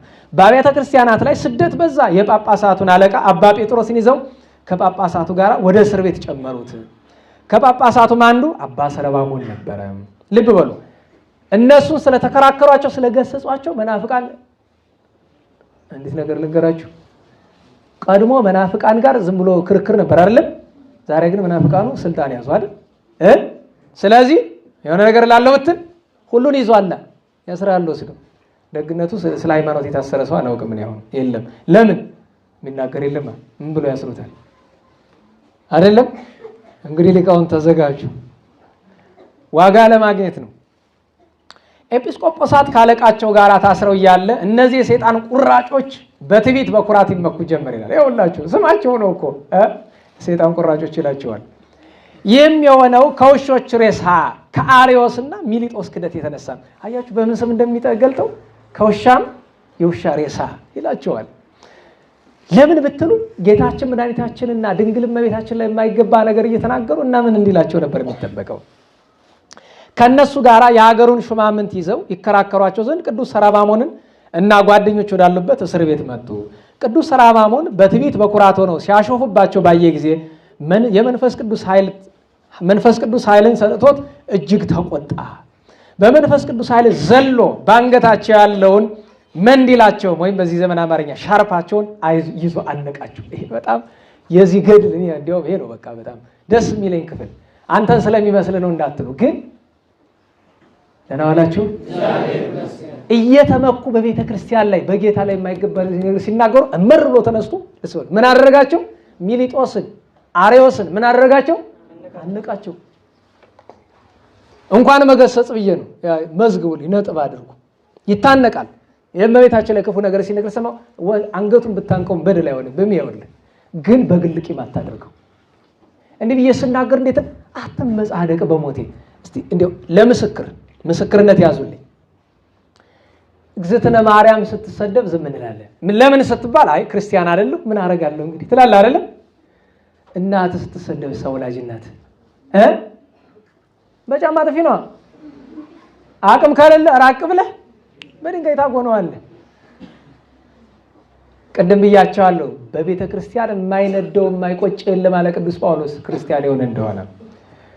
አነቃቸው፣ ይዞ አነቃቸው። እንዲህም እያለ አባታቸው ሰይጣንን የሚመስሉ የጥፋት ልጆች ብሎ ዓለሙን የምታስቱበት ሃይማኖታችሁ ምንድን ነው? አንቆ ነው ይህንን የሚላቸው። እስኪ ንገሩኝ። ጌታችን ክርስቶስ በደሙ የገዛትን ቤተ ክርስቲያንን የምታወቁ በዚያን ጊዜ በላያቸው ላይ ፍርሃት መጣ። ዲዳም ሆኑ፣ አፋቸውን መክፈት አልቻሉም። አንዲትም ቃል አልመለስለትም። አብራቸው የሄዱ የሀገሪቱ ታላላቅ ሰዎች የቅዱስ ሰራባሞንን ፊት እንደ እግዚአብሔር መልአክ ሲያበራ አይተው ፈሩ። ሽልማቱ ይሄ ነው። ስለ እግዚአብሔር ቀንቶ ነው ያነቃቸው። ሽልማቱ ምን ሆነ? ፊቱ እንደ እግዚአብሔር መልአክ አበራ። ይሄንን ስላውን በስጋዊ ስሜት ደሳው ነቅ እያልኩ አይደለም። ገብታችኋል? መጀመሪያ የእግዝእትነ ማርያም የክርስቶስ የቤተክርስቲያን ፍቅር ይደርብን፣ እሱን እንለምን። ያኔ እግዚአብሔር ራሱ ያስደርጋል። ምን ማድረግ እንዳለብህ ይመራል። አንዳንዴ አልቅሰህ ዝም እንድትል ሊያደርግ ይችላል። አታስታውሱም? ከዓመታት በፊት አንድ ገጣሚ ነኝ የሚል ሰው በአቡነ ተክለ ሃይማኖት ላይ ሲቀልድ ሄዶ ዋንጫ ሸለመው አይደል? በደንብ አድርጎ ጠብጥቦ ገርፎን የሰደደው አይደለም? እሰይ ደግ አደረገ። ያስፈልጋል አንዳንድ ጊዜ መጽሐፍ ቀጥቅጥ መዝራዕቱ ለኃጥእ ለኩ ያለው እንዲህ ያለው ነው። አንዳንድ ጊዜ ነው፣ ግን ሁሉ ጊዜ ተደባደብ እያልኩ አይደለም። ደግሞ እንደ እግዚአብሔር መልአክ ሲያበራ ፊቱን አይተው ፈሩ። ከአፉ ከሚወጣው ነጸብራቅም የተነሳ አደነቁ። ከዚህ በኋላ አርዮስን ቅዱስ ሰራባሞን እንደ እባብ መርዝን የተሞላ የክፋት ማደሪያ የመልካም ነገር ተቃራኒ እነሆ ጌታችን ኢየሱስ ክርስቶስ ለቅጣት አሳልፎ ይሰጣል፣ አንጀትም ወደ ታች ተዘርግፎ ይወጣል። ልብ በሉ፣ በአማካኝ ከ20 ዓመት በኋላ የሚደረገውን ነገር ነው እየነገራቸው ያለው። ይበቀል ዘንድ እንደ እንጨት ትደርቃለህ። እስኪ ንገረኝ፣ ማን ነው ስለ እርሱ ምስክር የሆነ? የባሕርይ አባቱ አይደለምን? እንዲህ ብሎ ከአጥቢያ ኮከብ በፊት ወለድኩ ብሎ ሰማይና ምድርን በፈጠረ ጊዜ አብሮ የፈጠረህ ማን ነው? ሰውን ባሪያችንና በምሳሌያችን እንፍጠር ብሎ ያማከረው ማን ነው? አንተ ርኩስ ነህና ከመላእክት ጋር ተማከረ ትላለህ። መላእክትስ ከመለኮት ባሕርይ አይደሉም፣ እነርሱ ፍጡራን ናቸው፣ ለተልእኮም አልተፈጠሩም። እነርሱ ገና መጀመሪያ ማለቱ ነው። ለተልእኮ አልተፈጠሩም ነበረ ለማለት ነው። እነርሱ ከመለኮት ባሕርይ የጎደሉ ናቸው፣ ማለትም መለኮታዊ ባሕርይ የላቸውም። ስለዚህ ያዛቸዋል። ከፍጥረት ወገን የሚያመልካቸው የለም፣ ነገር ግን መንፈሳውያን ሊያገለግሉት ተፈጠሩ። ያለማቋረጥ በቀንና በሌሊት ይላኩ ዘንድ ፈጠራቸው። እነርሱም ፈጣሪያቸውን በፍርሃት ያመሰግናሉ። ስለዚህ ነገር ለኛ አማላጆቻችን ናቸው። እነርሱ በፈጣሪ ዘንድ ከኛ ይልቅ የቀረቡ ናቸውና ገብርኤል መልአክ የቃልን ሰው መሆን ለድንግል ማርያም ባበሰራት ጊዜ ምስጢር እስኪፈጸም አልቆየም። እንዴትም ሰው እንደሆነ አላየም፣ ፍጡር ነውና። ደህና ዋላችሁ። ለዚያ ነው ሚካኤልን እስከ ምጽና ታምስ ሚካኤል ተልኮ ይለዋል እንጂ መላእክት አምላክ ሰው ሲሆን ምስጢሩን ከመቤታችን በቀር ፍጡር አላወቀውም። እንዴትም ሰው እንደሆነ አላየም፣ ፍጡር ነውና። እኛስ ወልድና መንፈስ ቅዱስ ከአብ ጋር አንድ እንደሆኑ እናምናለን። በጌትነት በስልጣን ከአብ የቀሩበት የቀደሙበትም ጊዜ የለም፣ አንድ ናቸው እንጂ። ለዚች ልዩ ሶስትነት ስልጣኗ አንዲት፣ ምስጋናዋ ለዘላለም ነው። ይህ እኮ የነገር ሃይማኖት ስብከት ነው። አርዮስ ወልድን ስለካደ ጌታችን ኢየሱስ ክርስቶስ ሎቱ ስብሐት ስለካደ እየመለሰለት ነው። ይህ እንግዲህ ከጉባኤ ኒቅያ ወደ 20 ዓመት አካባቢ በፊት ነው። በእነርሱ መካከል መበላለጥ የለም፣ ሃይማኖት ነው፣ በደንብ ስሙት። መቀዳደም የለም። እስከ ምድር ዳርቻ የሚያዩ ኪሩቤል 40 እንስሳ ተሸክመውት ሕዝቅኤል ያየው ማንን ነው? በዚያው አምሳል ኢሳይያስ ያየውስ ማን ነው? አብ ወልድ መንፈስ ቅዱስ ሶስት አካላት አንድ መለኮት ናቸው። አንድ መንግስት፣ አንድ ገናናነት፣ አንዲት ስልጣን፣ አንድ አገዛዝ ናቸው። አብ ይወልዳል እንጂ አይወለድም፣ ወልድ ይወለዳል እንጂ አይወልድም፣ መንፈስ ቅዱስ አይወለድም አይወልድም። ወልድም ልጅ በመሆን ከአባቱ ወደኋላ አይልም፣ መንፈስ ቅዱስም አይቀድምም ወደኋላም አይልም። አብ ከወልድ ነቢያት የነገሩን ሐዋርያት ያስተማሩን አኗኗራቸው እንዲህ ነው። ሰማዕታት ስለ ስሙ ተጋደሉ፣ ቅዱሳንም በቀናች ሃይማኖት አገለገሉት። አርዮስም ይህንና የመሰለውን በሰማ ጊዜ በእሳት ፊት እንዳለ ሰም ልቡ ቀለጠ ይላል። መንፈስ ቅዱስ ካደረበት ሰው ፊት አንድ መናፍቅ ዛሬ የሚፈነጩብን በቀደም ወጥቶ ታምረ ማርያም ሲሳደብ ሰው በሸቀው አይደለም መሽቋቸዋል። ሲያላግጥ ስታየው ለምን እንደሚያላግጥ ታውቃለህ? አንተ ቀድመ ቤተክርስቲያን ስላላገጥክበት። አየው ለምን ብትል ይሄን ያክል የተደፋፈረ ንቆን ነው። ምክንያቱም ቤተክርስቲያን ሰው የላትም ብሎ ነው። እውነትም በምድር ሰው እንዳላት በአደባባዩ ሳላየሁም፣ በየጓዳው አሉ፣ በአደባባይ ግን አላየሁም። ለምን ብትለኝ የእነሱን ተወው፣ ከቤቱ ነው የጵጵስና ቆብም አድርጎ ምናምን ከነኝ ብሎ ከኛ ቤቱ ነው እመቤታችን የሚሳደብ የለም። ታዲያ እሱን ተታ ፕሮቴስታንት ጓዳ ሄደ ምን አከራከረ? ከቤት ሆኖ ክርስቶስን አማላጅ የሚለውቱ ስብዓት ከቤት ሆኖ ድንግል ማርያምን የሚሳደባል። ዳቲ ስብዓት አስተውለው። መንፈስ ቅዱስ እንዲያድርግ ከፈለክ ፊት አይታታዳላ። መጽሐፍ ኢትፍቱ ባድሎ ለገጽ አላህ ፍትሐ ጽድቅ ፍትሆ ብሏል ጌታ በወንጌል በዮሐንስ ወንጌል ምዕራፍ 7 ላይ እናስተውለው። የአርዮስ ልቡ እንደ ሰም ቀለጠ። ከዚህ በኋላ ቅዱስ ሰራባሞን ሚሊጦስን አንተ የሰይጣን ልጅ አለው። በእሳተ ገሃነም ጥርስ ማፋጨት በበዛበት ለመኖር የተዘጋጀ እነሆ መልአከ እግዚአብሔር ያጠፋሃል፣ በስጋ አንድ ስንጓ አይገኝም። እስኪ ስለ ድንግል ማርያም ከኃይላት ወገን ናት ያልከው ንገረን፣ ከሃዲ ወይ ስም አልንገርህ። ልብ በሉ፣ ይሄ ከሃዲ የሚለው ምንድነው? ድንግል ማርያም ከሰማይ ነው የመጣች ሰው አይደለችም ነው። ሰው ካልሆነች ደግሞ እኛ አልዳንም። የዳነው አምላክ ከሷ ሰው ሆኖ አይደለም፣ የባህሪያችን መመኪያ አይደለም እንላት። ይሄ ምንፍቅና ኋላ እስከ ካቶሊኮች ዘመን ድረስ ደርሶ ነበረ። ስም አልንገርህ፣ ነቢዩ ኢሳይያስ አሸናፊ እግዚአብሔር ዘርን ባያስቀርልን ኑሮ መማር እኮ ደግ ነው፣ እንደ ሰዶም በሆንን ገሞራንም በመሰልን ነበር። ያለ ዘር የተባለችው ማን ናት? እስኪ ንገረኝ። የእሴይ ስር የተባለች ድንግል ማርያም ናት። ከእርሷ አበባ ይወጣል የተባለ እግዚአብሔር ነው። አይዛብ ተስፋ ያደረጉት። አንተ ግን የማይጠቅም ነገር ትናገራለህ። በእውነት ከዳዊት ዘር ከወጣች ከድንግል ማርያም ያለ ዘር አብሲ ክርስቶስ ተወለደ። እግዚአብሔር አብርሃምን በዘርህ አይዛብ ይባረካሉ ያለው ማንን ይመስልሃል? ክርስቶስ ሰው ከሆነው ከሐናና ከኢያቄም ከተወለደች ከድንግል ማርያም አይደለምን? ዳግመኛ ስለዚህ ድንግል ዘር ያልወደቀባት እርሻ በመሆኗም እመቤታችን ኃይል አርያማዊት ሳትሆን የአዳም ልጅ ዘር ነች። አባቷም እናቷም ምድራውያን ሰዎች ናቸው። ከምድር የተገኘች እስከ አርያም የደረሰች ተክል እግዚአብሔር ከዓመት እስከ ዓመት ይመለከታታል። የዚህም ትርጓሜ ለእኛ ግልጽ ነው። ስለ ትሕትናዋ ገራይት አላት። ስለ መልካም ስራዋ ከፍጡራን በላይ ናት። መንገዷም ከመላእክት ይልቅ ንጹሕ ነው። የአንበሳውንና የኬሲውን ኃይል ቀጠቀጠች። የምድር ንጉሥና ሰራዊቱን አራዊቱን ሁሉ ረገጠች። በመንፈስ ቅዱስ አደገች። ይልቁንም የፍጥረታትን ጠባይ አበራች። አስቡት፣ እንዴት ያለ ምስጋና ነው! የመጀመሪያ ፍጥረታችን ድንግል በሆነች ምድር የተወለደ በጠላት ሽንገና ተሸልፏልና ልዩ ወደሆነች ምድር ተማረከ። የሞት ስልጣን በላዩ ላይ ሰለጠነ። የፍጥረታችን አዳሽ ዳግማዊ አዳም ክርስቶስ ግን አሸናፊ ከሆነች በሰልፍ ውስጥ ተጋዳሊት ሆና ከጸናች ድንግል ተወለደ።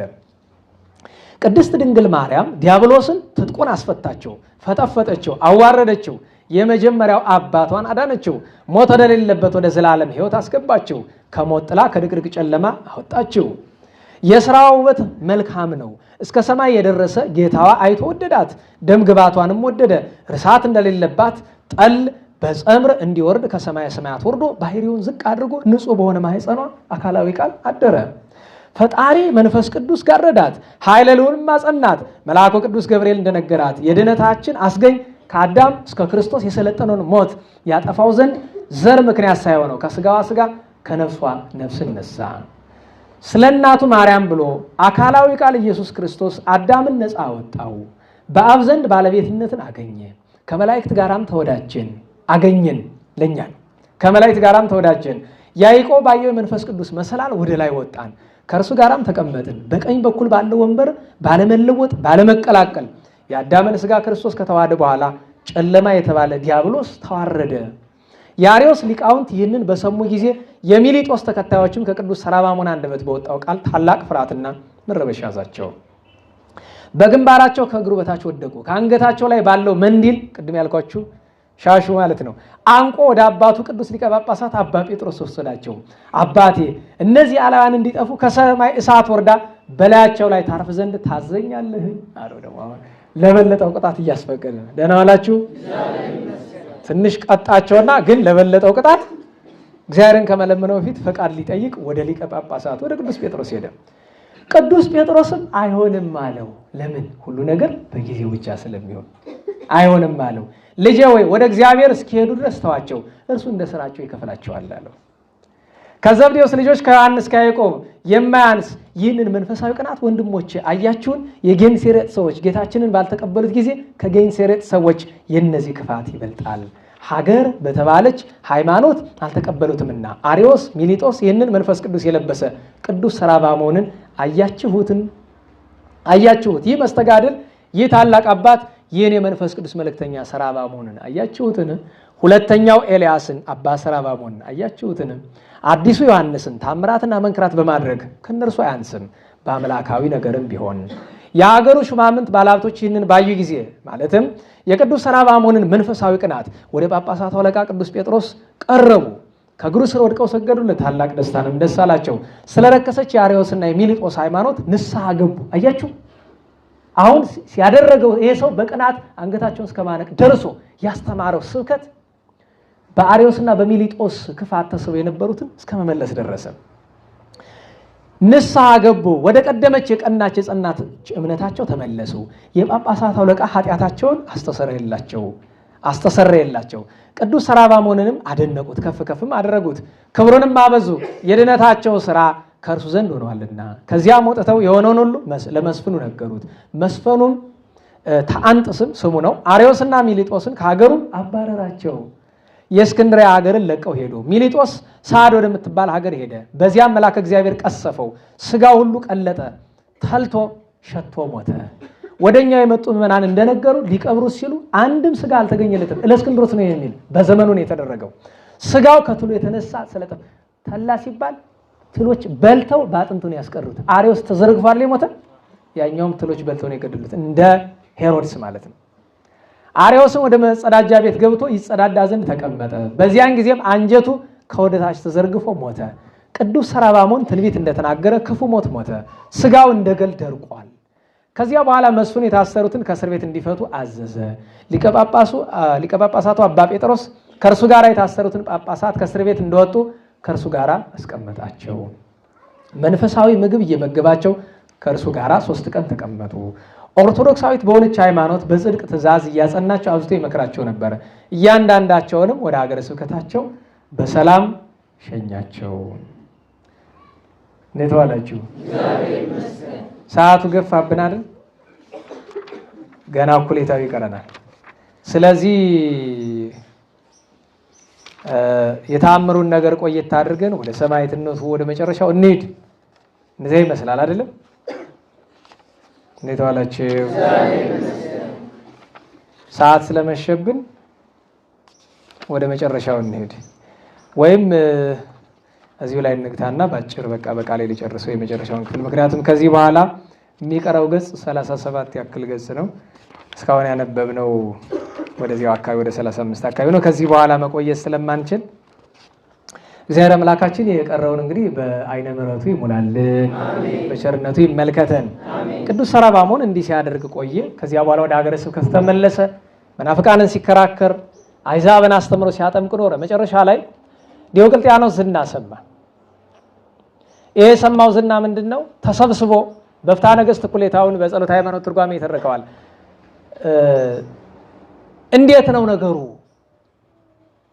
በተለይ በምድረ ግብፅ እኛ 1000-2000 ሳንገድል አንውልም። ነገር ግን በግብፅ ክርስትና ሊጠፋ አልቻለም። በላይኛው ግብፅ ሄርሜኔዎስን ማለት በታችኛው ግብፅ ሄርሜኔዎስን፣ በላይኛው ግብፅ አርያኖስን ሹመናል።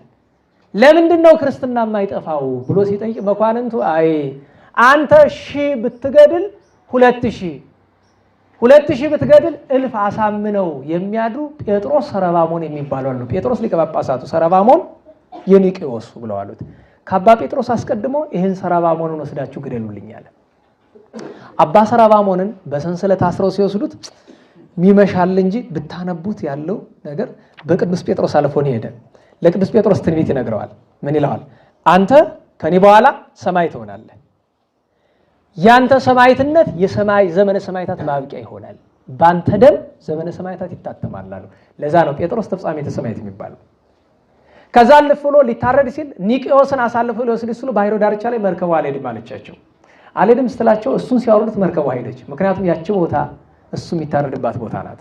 እዚያ ቦታ ላይ አርያኖስ እረዱት ሲል ቆዩኛል ሊገሉት ሲሉ አርያኖስ አለው አቤት፣ ለጊዜው ትገለኛለህ፣ ነገ ግን አንተም በእኔ ፈጣሪ በኢየሱስ ክርስቶስ አምነህ ትሰዋለህ፣ በሰማይ እንገናኛለን አሉ።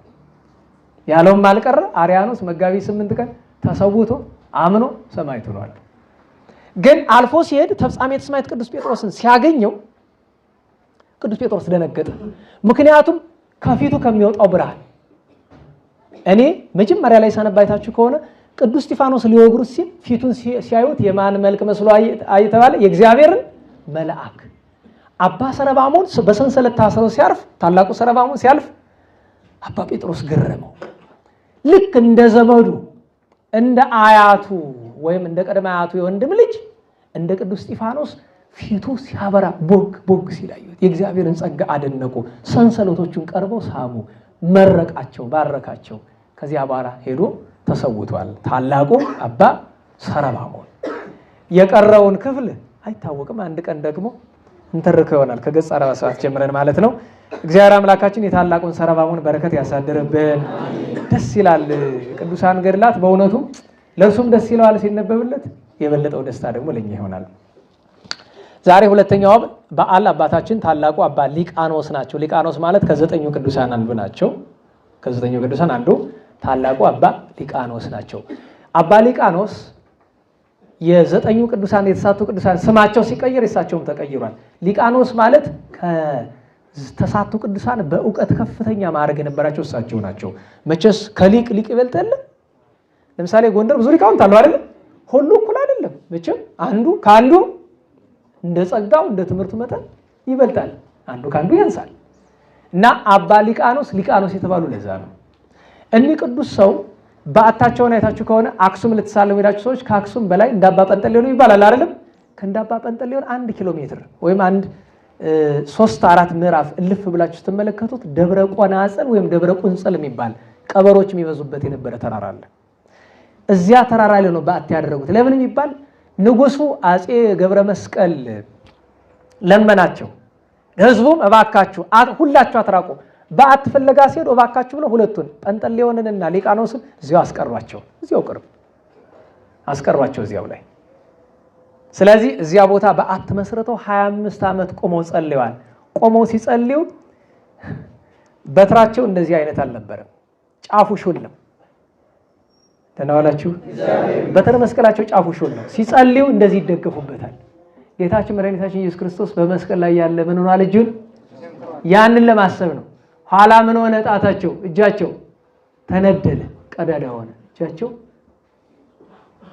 አባቶቻችን ተማይጸንኩ በስቁረተ እድ ዘዚአከ ብለው የሚሉት ይህንን ነው።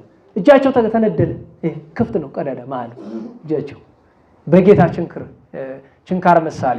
ስለዚህ ነገር ጌታችን ምን ጸጋ ሰጣቸው? ማታ ማታ እጃቸውን ሲያነሱ 10 ጣቶቻቸው እንደ ፋና እንደ ጧፍ ቦግ ቦግ ይበሩላቸው ነበር። በስብከተ ወንጌል በመጽሐፍ ትርጓሜ በተለይ የገዳማ አስቄጥስን የምናኔ ስርዓት መጀመሪያ ያሳዩ ስርዓተ ማህበር እሳቸው ናቸው። ኋላ ደብረ ዳሞ ላይ በደንብ ተስፋፍቷል ማለት ነው። በረከታቸው ይደርብን። አባ ዮሐንስ የጉንዱን ነግሬያቸዋለሁ። በ1110 ተወልደው በ1610 ነው ከ500 ዓመታቸው ያረፉ። ብዙ ድንቅ ስራ የሰሩ በኤጎራ፣ በገሮ፣ በጸገሮ፣ በዚህ ጉንድ፣ በለሳ፣ በሌላም ስፍራ በአፋር በደብረ ሀዘሎ በደብረ ሊሆን የአቡነ ተክለ ሃይማኖት ልጅ ናቸው። በቆብ ማለት ነው። ዓመታዊ በዓላቸው ነው። ወደ ኋላ እንመለስና ስንት ቀን ነው ዛሬ? 28 በ21 አልተገናኝተን የነበረ በ22 ቆዝሞስና ድሚያኖስ። እኔ ቆዝሞስና ድሚያኖስን ታሪክ ገድላቸውን ትቻ እንዴት ይቻል ነገር ነገራችሁ። ቆዝሞስና ድሚያኖስ እናት ናት። ቴዎዳዳ ትባላለች። ስሟን ያዙት። ቴዎዳዳ 5 ልጅ ወልዳ ባሏ ይሞትባታል። የአንጾኪያ ሰው ነች። ድጋሚ ያላገባም ብላ 5 ልጆቿን አሳድጋ 5ቱን በድንግልና ጠብቃ 3ቱ አንቲቆስ፣ ዮንዲኖስና አብራኒዮስ ምናኔ ገቡ በረሃ። ቆዝሞስና ድሚያኖስ ከተማ ላይ ድሃ ማብላት፣ የታመመ መፈወስ፣ የሰማዕታትን እግርና ቁስል ማጠብ ነው ስራቸው። በዚህ ምክንያት ተይዘው ለአደባባይ ገድል ሲቀርቡ ሌላ ሰው አላችሁ ወይ ሲባል 3 ወንድሞች አሉን ተባለ። 3 ወንድሞቻቸው መጡ። 5ቱንም ዘቅዝቀው እየገረፉ ደማቸው ባፍንጫቸው ይወርዳል። ያላሰቃያቸው ስቃይ የለም። እናታቸው መጣ። 5 ልጆቿ ተዘቅዝቀው ተሰቅለው ደማቸው ይፈሳል። ልጆቼ ያሳደግኳችሁ ለዚህ ነው፣ በርቱ፣ ጽኑ፣ ወደ አባታችሁ ወደ ፈጣሪያችሁ ሀገር ሂዱ አለቻቸው። ዲዮቅልጥያኖስ በዚህ ተናዶ አስቀርቦ አንገቷን ቆረጣት። አደባባይ ላይ ጥሎት የቀትሩ ፀሐይ ስጋዋ ላይ ወረደ። ማን ይቀበራት? ለምን? አንበሳ የሰበረውን ንጉሥ የገደለውን የሚቀብር የለም። ያን ጊዜ 5ቱ ልጆች ከነሱ ስቃይ ይልቅ የእናታቸው ራቁት ሆኖ ስጋዋ በፀሐይ መመታቱ አመማቸው በጣም። ቀና ብሎ እዚያ ያለበት ላይ አንገቱን ቀና አድርጎ ከዚያ ሀገር ሰዎች መካከል ለዚች ሽማግሌ የራራላት ዘንድ ስጋዋን በአፈር ውስጥ ይሰውር ዘንድ አንድ አይምሮ ያለው ሰው አይገኝም ብሎ ሲናገር ድንገት ማን ይደርሳል? ታላቁ ቅዱስ ፊቅጦር ሲያይ እንደዚያ ሆነ። ሰይፉ እንደታጠቀ ገባ። ማን ይድፈር? ወንድ ነዋ። ለናላችሁ ወንድ ነዋ። ዛሬ ወንድ ጠፍቶ አይደለ ሀገር የሚታመስ ወንድ ለወገኖቹ የሚያዝን ይሄ ሁሉ ህፃንና ሴት ይሄ ሁሉ በደል የሌለበት ሰው ሲታረድ ይዋለ እስላሚውን ክርስቲያኑን ሲታረድ ይዋለ ይሄንን የሚያስቆም ወንድ ይጠፋል ቆራጥ ይሆን ለወገኑ የሚቆም ሰው ቆርጦ ከተነሳ የሚከተለው አያጣም ደህና ዋላችሁ በእግዚአብሔር ብታዩት እግዚአብሔር የሚከተለው ይሰጣዋል በዓለማዊ እይታ ብትመለከቱት ወንድ ከቆረጠ የሚከተለው አያጣም ሁሉም የሚፈራራ መሪ አጥቶ ነው ይበቃኛል እንደዚህ ያለ ቅዱስ ፍቅጦር በክብር ወስዶ በበፍታ ገንዞ ቀበራት ከብሯል ዋጋ አግኝቷል በረከታቸው ይደርብን አሜን የዚያን ቀን አባ እንጦንስ ዓመታዊ የቃል ኪዳን በዓላቸው ነው ቃል ኪዳን የተቀባ አባ እንጦንስ ለኃጥአን ምሕረት የሚያሰጥ ቃል ኪዳን የተቀበሉበት ቀን በተለይ መነኮሳትን ለማስማር ግን መነኮሳት ያው ከተማ በነገራችሁ ላይ ዛሬ ያው ትልቅ አባት አርፈዋል ሰምታችኋል የዋልድባ በመኔት ዛሬ ቀትር ላይ ነው ያረፉ አባታችን አባ ቅድም ጸሎት ላይ ስናወሳቸው ነበር እሳቸው ናቸው አባ ገብረ ማርያም ደጉ እኔስ በረከት በዝና ነው በአካልም አላገኘኋቸውም ያው ከአባው ጋር ወደ ዋልድባ አካባቢ ብዙ አሁን ሩቅ ነኝ ያው መልእክተኛ ነው መልእክት የሚያደርስልኝ ነው ያለኝና አባታችን አባ ገብረ ማርያም ያው ሆስፒታል ነበሩ አርፈዋል ዛሬ እንግዲህ ወጥተዋል መንገድ ይደዋል ነገና ነገ ነው የሚሄዱት ልንሸኝ ነው ሲሉ ነበር ቅድምና እንደነዚህ ያሉ እነዚህ አባ እንጦንስ ልጆች ናቸው አባ ሳሙኤል አባ እንጦንስ ልጅ ስለሆኑ በጣም ገርሞኛል የዳሩን ዝክር ዘክረው እንደው ሸኝቶ ሸካክፈው ነው የመጡ እድሜያቸውን 80 ያዘንኩኝ ገና ናቸው እኛ ትንሽ ነው ልፍ የሚል እድሜያቸው ብዙ ይሰሩ ነበር ለምን ደግ ሰው አይገኝም በሚል ነው ስለዝናቸው ሰምቼ ስለነበረ እግዚአብሔር በአባ ሳሙኤል ቀኝ ያቆማቸው እኛም ከበረከታቸው ይክፈለን አሜን አባ እንጦንስ የዚያን ቀን ዓመታዊ በዓላቸው በ23 ቅዱስ ቆርኔሌዎስ ምጽዋትን ወዶ የእግዚአብሔር መልአክ ያነጋገረው በኋላም ሐዋርያነት የተሰጠው አብዲው ነብዩ ቅዱስ አብዲው እግዚአብሔር የወደደው ቅዱስ ነብይ ነው ትንቢተ አብዲውን ተመልከቷት ግሩም ነች በጣም ሁሉ ጊዜ በየዓመቱ ማነብላችሁ አንዲት አንቀጻለች አንብቧት ትንቢተ አብዲው እኔ በብዙ ይገርመኛል በ24 ህዳር 24 ቅዱሳን ካህናተ ሰማይ ዓመታዊ በዓላቸው ነበር ካህናተ ሰማይ ሱራፌል ናቸው ማንኛውም ክርስቲያን 24 ካህናተ ሰማይን በየዕለቱ ማሰብ አለበት ለምን ቢባል በእነሱ አማላጅነት ማይጠንት ነው ዮሐንስ በራእዩ ነገሮናል የሚያርግ ታዲያ ሲለመኑ ሰላም ለክሙ ካህናተ ሕጉ ወትእዛዙ ተብሎ ነው የእግዚአብሔር ካህናት ናቸውና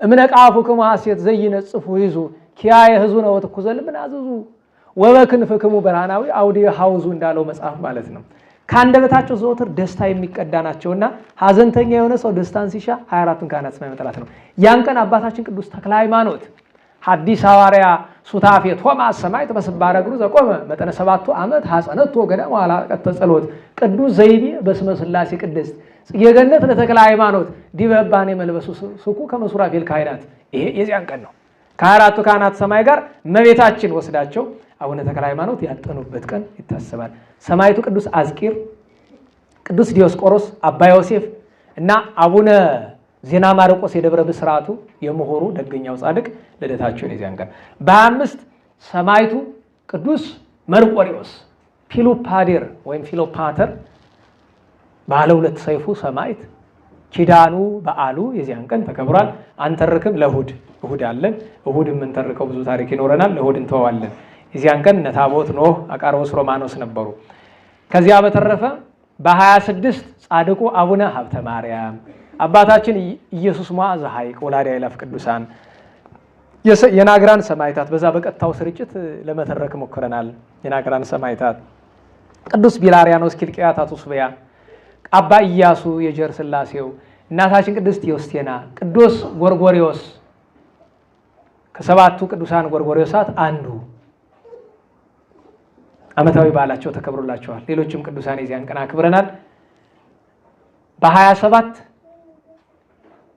ከሐዋርያት ቅዱስ ፊልሞና አይታችሁት ከሆነ የ27 ቅዳሴ ወደ ፊልሞና ነው የተነበበ ግን ስም ከስም ሊቃውንት ረቂቅ ናቸው ስም ከስም አያይዘው ነው እንጂ ያን ቀን ያከበርነው መልእክት የተጻፈለት አይደለም መልእክት የተጻፈለት ከሰባ አርድእት አልተቆጠረም ኋላ ቅዱስ ጳውሎስ ሮም ወርዶ አሳምኖት ነው ይሄኛው ፊልሞና የእንድርያስ ደቀ መዝሙር ነው ምን ይባላል ፊልሞና ጥዑመ ቃል ይባላል ደህና ዋላችሁ ዝም ብሎ ቆሞ መጽሐፍ ካነበበ የዳዊት መዝሙር ሲያነብ አሕዛብ ምንም ስብከት አይፈልጉም የሱን ድምጽ መስማት ብቻ ያምናሉ ለምን ቢባል ያደረባቸውን ሰይጣን ንባው ያርቀዋል ያን ጊዜ መጥቶ ይሰግዱለታል ጥዑመ ቃል ይባላል ከአዕዋፍ ጋር ይነጋገር የነበረ ደገኛ ቅዱስ ፊልሞና ሌላኛው ከ42 የቆራረጡት ያዕቆብ ዘግሙድ ገዳሙ በዚህ በሳንጃ አለ። ቅዱስ ያዕቆብ ዘግሙድ ዓመታዊ በዓሉ ነው። ጢሞቴዎስ ሰማዕቱ ከባለቤቱ ጋር በንሁር በምትባል ሀገር ቀሌምንጦስ ዘሀገረ ጉይ ዓመታዊ በዓሉ ነው።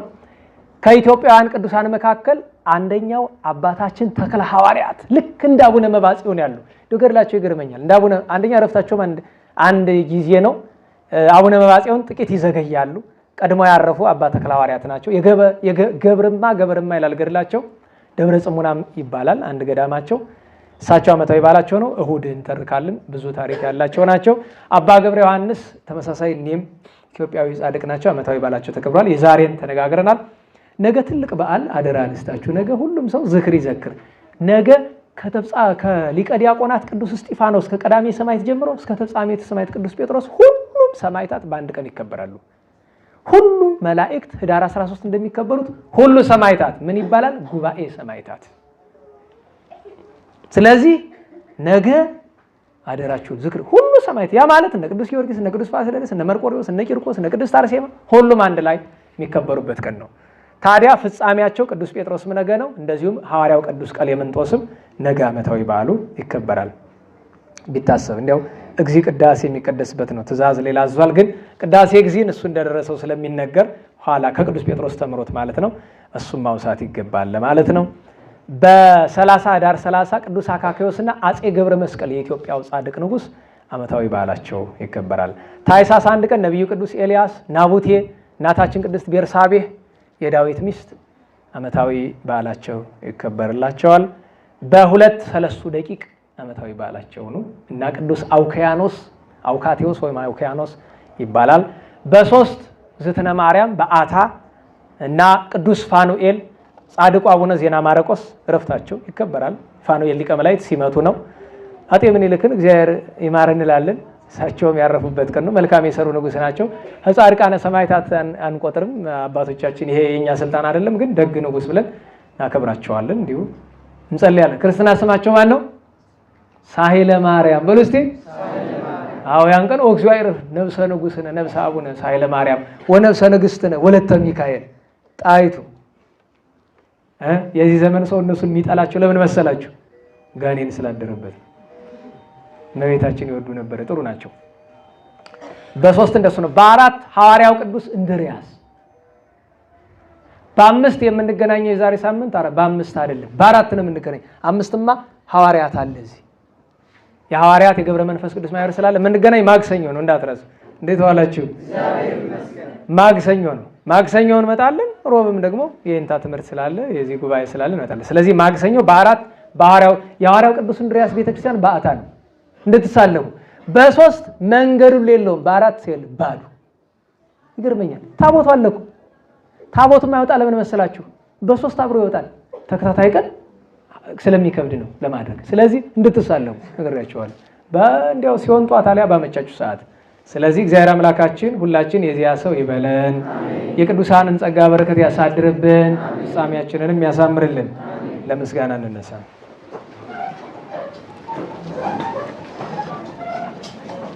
ስብሐት ለአብ ስብሐት ለወልድ ስብሐት ለመንፈስ ቅዱስ ስብሐት ለአብ ስብሐት ለወልድ ስብሐት ለመንፈስ ቅዱስ ስብሐት ለአብ ስብሐት ለወልድ ስብሐት ለመንፈስ ቅዱስ ስብሐት ለእግዝእትነ ማርያም ድንግል ወላዲተ አምላክ ስብሐት ለመስቀለ እግዚእነ ኢየሱስ ክርስቶስ ክርስቶስ በምህረቱ ይዘከረነ አመዳግም ምጽአቱ እያስተአፍረነ ለሰቦተ ስሙ ያንቀሃነ ወበአምልኮቱ ያጽናአነ እግዝእትነ ማርያም እርጊ ጸሎተነ ዋስተስሬ ኩሎ ኃጢአተነ ቅድመ መንበሩ ለእግዚእነ ለዛብለአነ ዘንተ ህብስተ ወለዘአስተየነ ዘንተ ጽዋዓ ወለዘሰርአ ለነ ሲሳየነ ወአራዘነ ወለዘተአገሰ ለነ ኩሎ ኃጢአተነ ወለዘወሃበነ ሥጋሁ ቅዱሰ ወደሞ ክቡረ ወለዘአብጽሐነ እስከ ዛቲ ሰዓት መላለም ምሕረቱ ናብሎቱ ስብሐተ ወኩቴተ ለእግዚአብሔር ልዑል ወለወላዲቱ ድንግል ወለመስቀሉ ክቡር የተነኮቶ ይሰብሐ ስሙ ለእግዚአብሔር ስብሐት ለአብ ወወልድ ወመንፈስ ቅዱስ ይእዜኒ ወዘልፈኒ ወለዓለመ ዓለም አሜን። አውሎግሶን በእንተ አብ ወወልድ ወመንፈስ ቅዱስ አቀበት ለወጡ ቁልቁለት ለወረዱ እርጥብለት የሰባቸው ደረቅ ለነደደባቸው ለረዱ ለተራዱ ለዘከሩ ላዘከሩ ስመ እግዚአብሔር ስመ ማርያም ድንግል ስመ ቅዱሳን ለጠሩ ሁሉ እግዚአብሔር አስበ ቅዱሳን ይሰብልን። ጸሎተ እግዝእትነ ማርያም እንበል።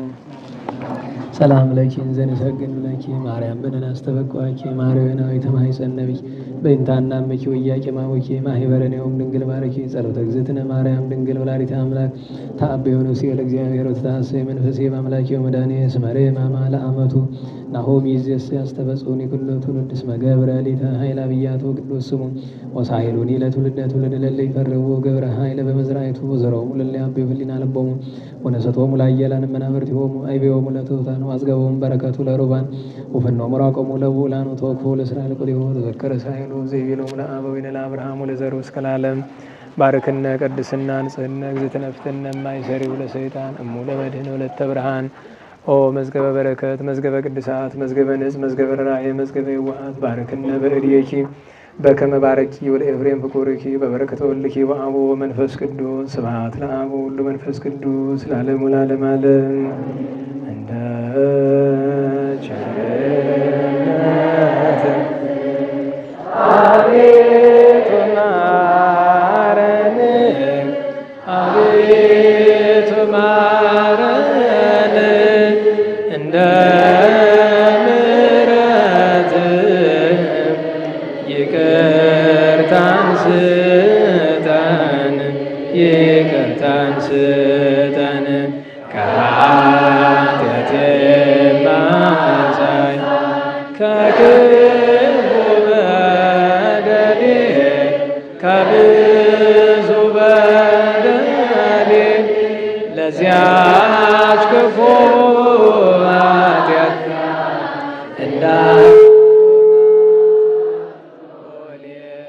እንዳልሆናት ሎሌ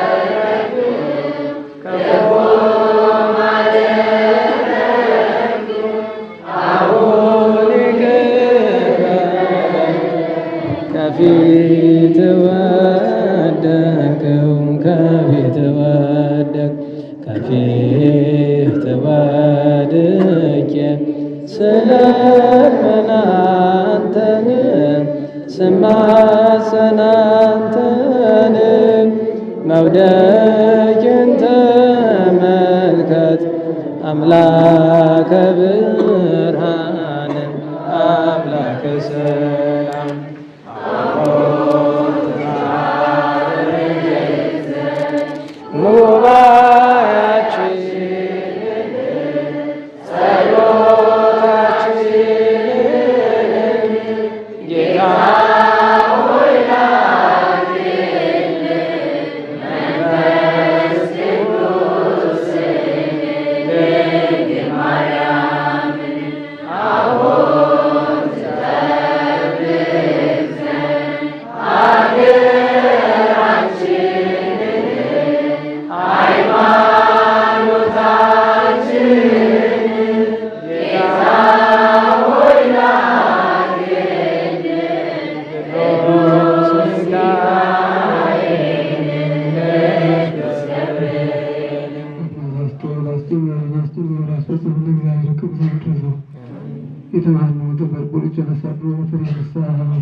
ከቅዱሳን በረድኤት እንዲከፍለን መምህራችን ቃል እንዲያሰማ ድናስብ እንዲከፍሉት እመቤታችን ጣዕመ ፍቅሯን ታሳድርብን።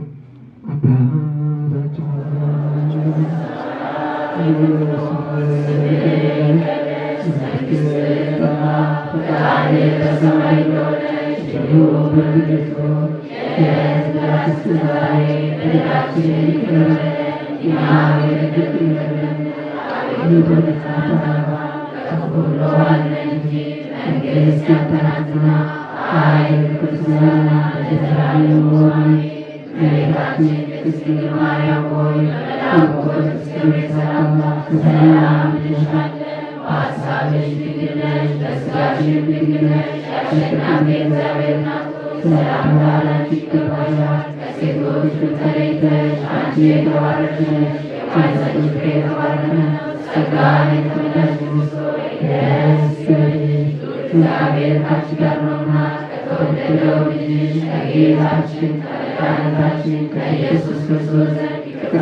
ለጸሎት ስለነበረን ጊዜ ቅዱስ አምላካችን እግዚአብሔር ስሙ የከበረ የተመሰገነ ይሁን።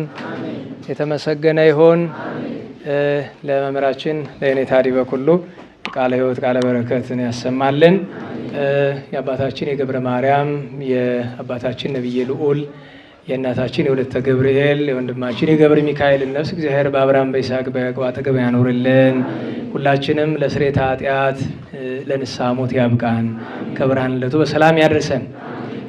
አንዲት አጭር መልእክት ብቻ ነው ያለችው። እነዚህ ሁለት መጻሕፍት የኛውን ባለፈው አሳይቻችሁ ነው። የመጽሐፈ እስክንድስ አንድ ጊዜ እዚህ ትንሹ ዲበኩሉ ሲያስተምሩ ሰምታችኋቸው ነበረ ባለፈው ይመስለኛል። እና ይሄና ደግሞ ያው የእስክንድር መጽሐፍ የሌላችሁ እንግዲህ ታላቁ መጽሐፈ እስክንድር ታትሟል። ታላቁ እስክንድር እንግዲህ ዜና እስክንድር ነው። ሁለቱም ጥራዞች ናቸው የታተሙትና ይህንን እንግዲህ ለገዳም ጉዳይ ስለሆነ ለገዳማት ጉዳይ ስለሆነ ትመከራላችሁ። አንዱ 180 ብር ነው፣ አንደኛው 170 ብር ነው። እስክንድር 180 ነው፣ እስክንድስ 170 ነው። ስለዚህ አንደኛው ነገር ያው መጻሕፍቱ የቤተክርስቲያናችን መጻሕፍት ናቸው። በግዕዝ በብራና የኖሩ ሊቃውንት ከሊቃውንት እጅ ብቻ የነበሩ ናቸው። ለሊቃውንት የሚያስፈልግ ነው። በነገራችሁ ላይ ገዝታችሁ መስጠት ትችላላችሁ። ለምሳሌ እዚህ 72 መምህራን አሉ። እዚያውን ያው ደግሞ ሌላ ትምህርት ለመጨመር የመጡና ይቻላል ገዝቶ ማምጣት እና ትችላላችሁ። ገዝታችሁ እዚህ ይፈልጉታል። ለነሱ ለራሳችሁ መግዛት ትችላላችሁ፣ እነሱም መግዛት ትችላላችሁ ነው። ትችላላችሁ ማለት መብት ነው። አለባችሁ አላልኩም። እንደዚያ አካልኩ እንጣላለን ብዬ ነው። ስለዚህ ትችላላችሁ። በመብት ላድርገውና ግዙ። አሁን በግልጽ የምነግራችሁ አንዳንድ ስራ እየሰራን ነውና ለዛ እኛ ለገዳማት ከምንሰጠው ገንዘብ በላይ ሲጠይቁን አንችልም ስንላቸው እሺ ማትችሉ ከሆነ ይሄንን ያሳተምነውን ሽጡልን እንግዲያው ብለው ነው ዛሬ የተላከው። ፕሮጀክት ጠየቁን ለመቋቋም አቅማችን የቻለውን ሰጠን፣ ግን ለታሰበው ፕሮጀክት አልበቃቸውም። ስለዚህ ይህንን ሽጡ ያንን ለማድረግ እግረ መንገዱ እነሱንም ማገዝ ነው፣ ሊቃውንቱንም ማገዝ ነው፣ እራሳችሁን በረከት ጸጋ ማግኘት ነው እና እችን ያው መግዛት ትችላላችሁ። ዛሬ የምትችሉ ዛሬ የማትችሉ የሚቀጥለው ሳምንት ላይ መግዛት ትችላላችሁ። ማክሰኞ ነው የምንገናኘው። ቸሩ መድኃኔዓለም በሰላም አስጀምሮ በሰላም እንዳስፈጸመን እንቅፋት ሳይመታን እሾህ ሳያወገን ኃጢአት ሳይሰለጥንብን በደልም ሳይገዛን የብርሃን መላእክት በፊት በኋላ በቀኝ በግራ እየከበከቡን ለጊዜው ወደ የቤታችን ለፍጻሜው ተስፋ ወደምናደርጋት መንግሥተ ሰማያት ከተከፈተች ገነት ከተነጠፈች ዕረፍት ከአባቶቻችን ርስት ሁላችን በሰላም ያደርሰን። ስብሐት ለእግዚአብሔር ልዑል ወለወላዲቱ ድንግል ወለመስቀሉ ክቡር ጸሳይል አሜን።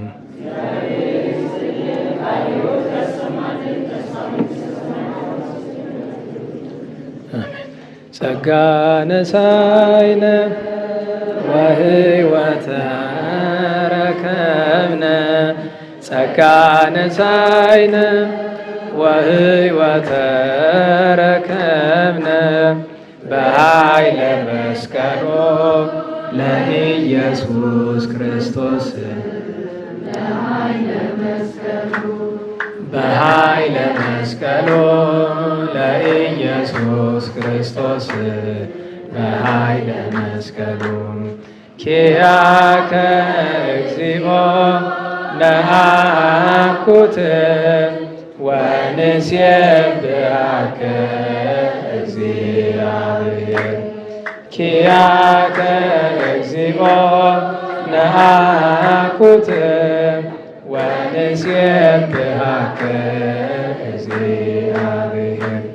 ጸጋን ተቀበልን ሕይወትንም አገኘንም።